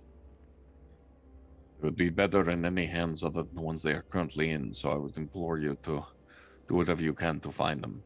Oh, we could give one to you. We could give one to the people of Valaki. All of them were stolen. It ain't here no more. Correct, there were 3 total. 3. Oh, I thought you still had one. No, he's saying that the other one got stolen. All right. Maybe give the last one to the Dusk Elves? You think? But here's the thing, it seems they're able to... If Strahd truly has cursed this land, right? And these artifacts, these seeds, somehow can supersede... Ha! You're rubbing off on me, it's not great. Not yet. Yeah, whatever. If these are able to supersede that sort of power... Maybe that's why Strahd's after him. Something that he can't, some magic he can't counter. That's what I'm saying. If we take that back to the Dusk Elves, we could speak with that wizard fellow again and see if he has anything to say. And we could leave that with him. We could leave one here with these folks, so that way they can have their rivers of life flowing again down inside this valley. And the last one could go to the people of Valaki to do whatever the fuck they want to with. Perhaps they could grow some food there instead of whatever poultry scraps they could scrounge up. Perhaps there'd actually be fish in the lake again. I don't know. My friend, I'm afraid this is, as the people would say, counting your eggs before they have hatched. That's fair. That's valid. We should probably consider going and getting the seeds. How far away is this town? Well, again, the hill that could potentially be the spot for, I'm not certain, for these druids is about half a day south. The town is, Rez is on the other side of these, and he points this, not quite as big as some of the mountains, but it's a fairly large sort of mountainous region in, to the east, looming over the woods. What time of day The is other it? side of that. I think it is relatively early noonish. Okay.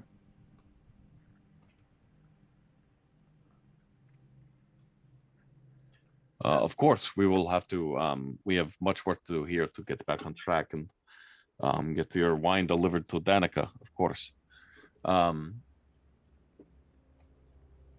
As if that's not enough, we will be quite busy, and with Dag wounded, we could always use you as well. I think we might have our own agendas, yeah? I'm sure you understand the fingers of the great Durango Fortescue are not meant for such toil. Well, of course, I would never suggest that. I meant to use your other talents to perhaps ensure the delivery goes smoothly. Well, it may take us, if it's a half day to get over there, won't get over there until evening.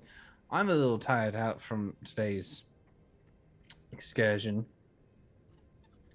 I could take a moment, take a few hours to sleep, but You want a rest and then Of maybe course. head out in the morning instead. Just sort of have a day on the no, farm. because well, we could, but the other part of this is that we could go out there, we could scout the place out while we're resting. It's not as safe because it is out in the elements, but I don't know. Just a thought.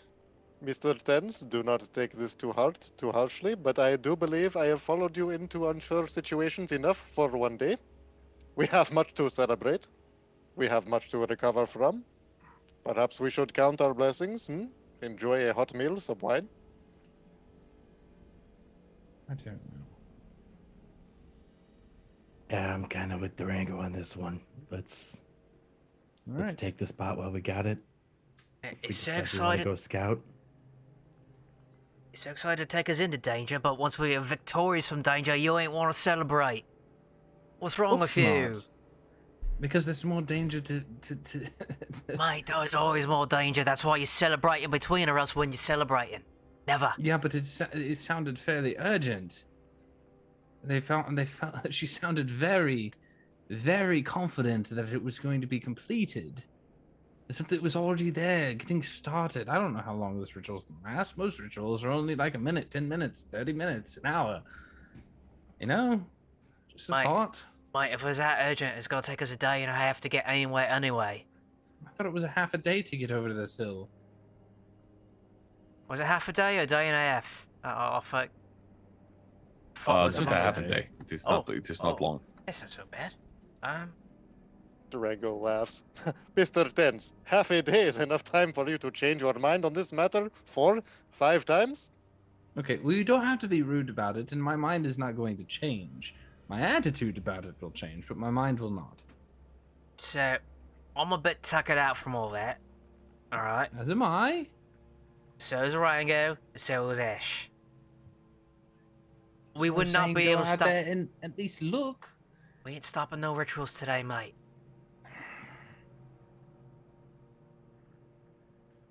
Look how well going and taking a look at something worked when we came here to take a look. We also weren't exactly, doesn't matter. Perhaps got- we Turned should go out knock on fine the at the door end of and the have a day. chat, he says. It You- worked out fine. Hey, I trust our ability to tiptoe through the tulips and not kick up any dust. I don't know about Captain Kling Clang and Senor Guitar over here. That's fair. Well, regardless of what you decide, of course, you're welcome to spend the night. I will, although we are in a bit of a disarray here, I will have something prepared for you. We could stick around, help with some cleanup. What's Ash's passive perception?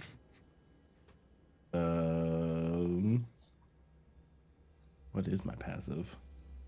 You have Question. observant, don't I you? do. It's 20 That's plus. a plus I'm pretty 5. Sure. Damn. 25. 15 base plus Yeah. your. Passive is 20. Your passive is 20. Yeah. Jesus. Damn.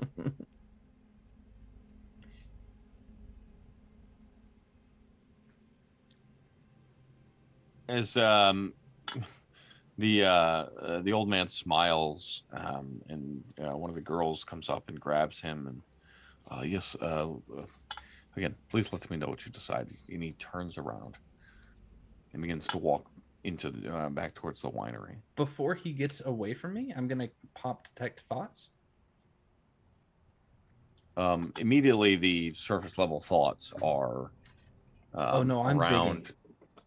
Because I'm going to ask a question, as I do, and just say, "I'm sorry, I'm not quite convinced. What are you sure that you have nothing to do with this group of feathered people or whatever they're called? I can't remember what they're called right this moment." I wrote it. It was the keepers, something. Keepers of the feather. Keepers of the feather. That's a 9. The DC. Okay, so it was increased with. Okay, so the DC would be okay. That's a failure. So Yeah, it's a DC 13. So immediately, there's thoughts of repair work that's needed. A lot of wine and wine-related information. What they can do to get prepared. I mean, it's the first stuff is the stresses of where they're at from the vineyard standpoint, as well as concern for his son-in-law. A bit of concern around the traveling and getting the wine and who's going to go. He knows his daughter is going to offer to help, and he does not want her, traveling the roads to make these deliveries, and it's an annoyance. And then further, what you say specifically, what you're looking for is something questioning, something having to do with the keepers of the feather, something that'll tie this old man and this family to whatever, maybe solve a mystery. Because they're connected to Danica. And in Danica there, has already been proven to be connected to the keepers of the feather. It's an odd thought, right? That it comes to you because it's almost like a communication that is occurring that's not occurring, similar to the way that you would message someone.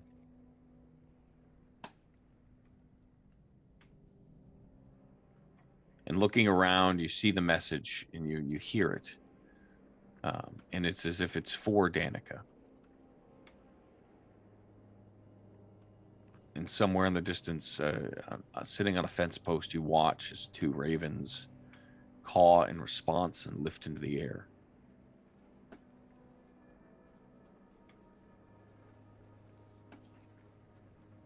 For the moment, that's all you get. And Even with the deeper thoughts? Even with the deeper thoughts, yeah.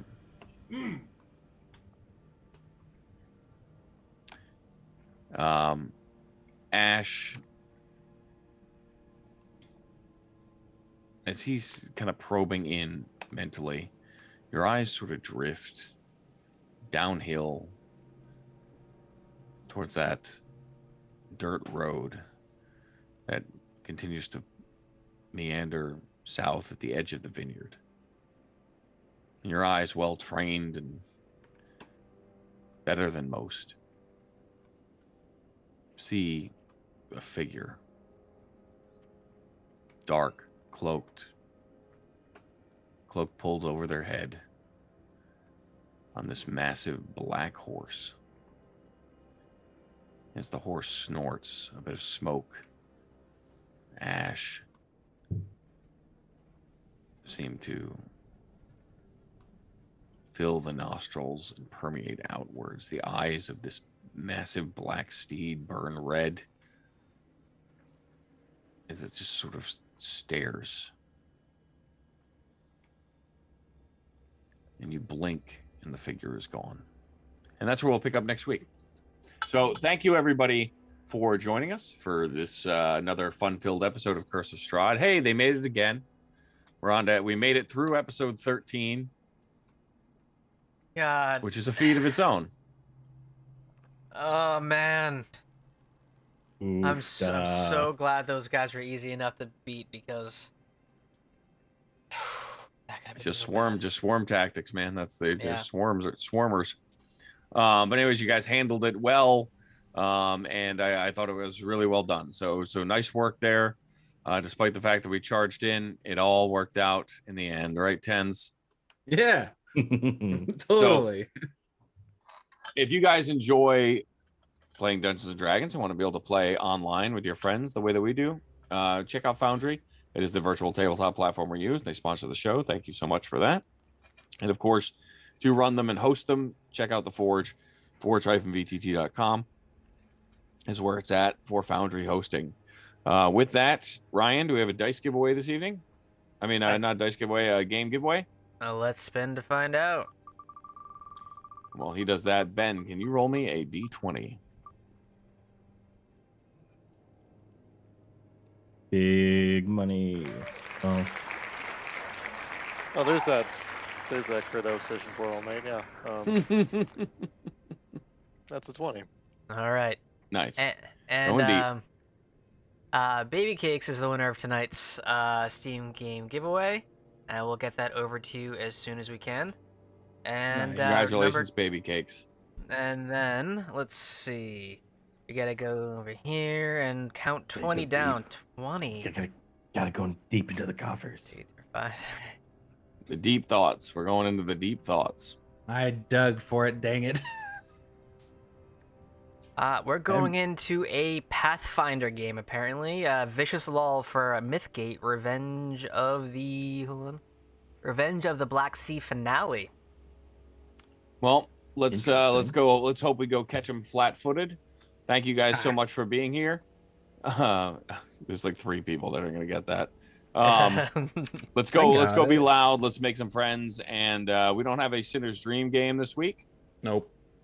Nope. But we are getting closer and closer. Scum and Villainy is on the way. Ryan has been working on assets and streaming that process, and yeah, super excited for that. I'll be doing more of that, by the way, so keep a lookout for more streams if you're interested in how I put these layouts together. Yeah, So. and you can still earn your points for the elf eggs there and spend them there. And we're still giving games away and stuff. So go watch how the sausage is made and win some things. But other than that, we will see all of you next Sunday.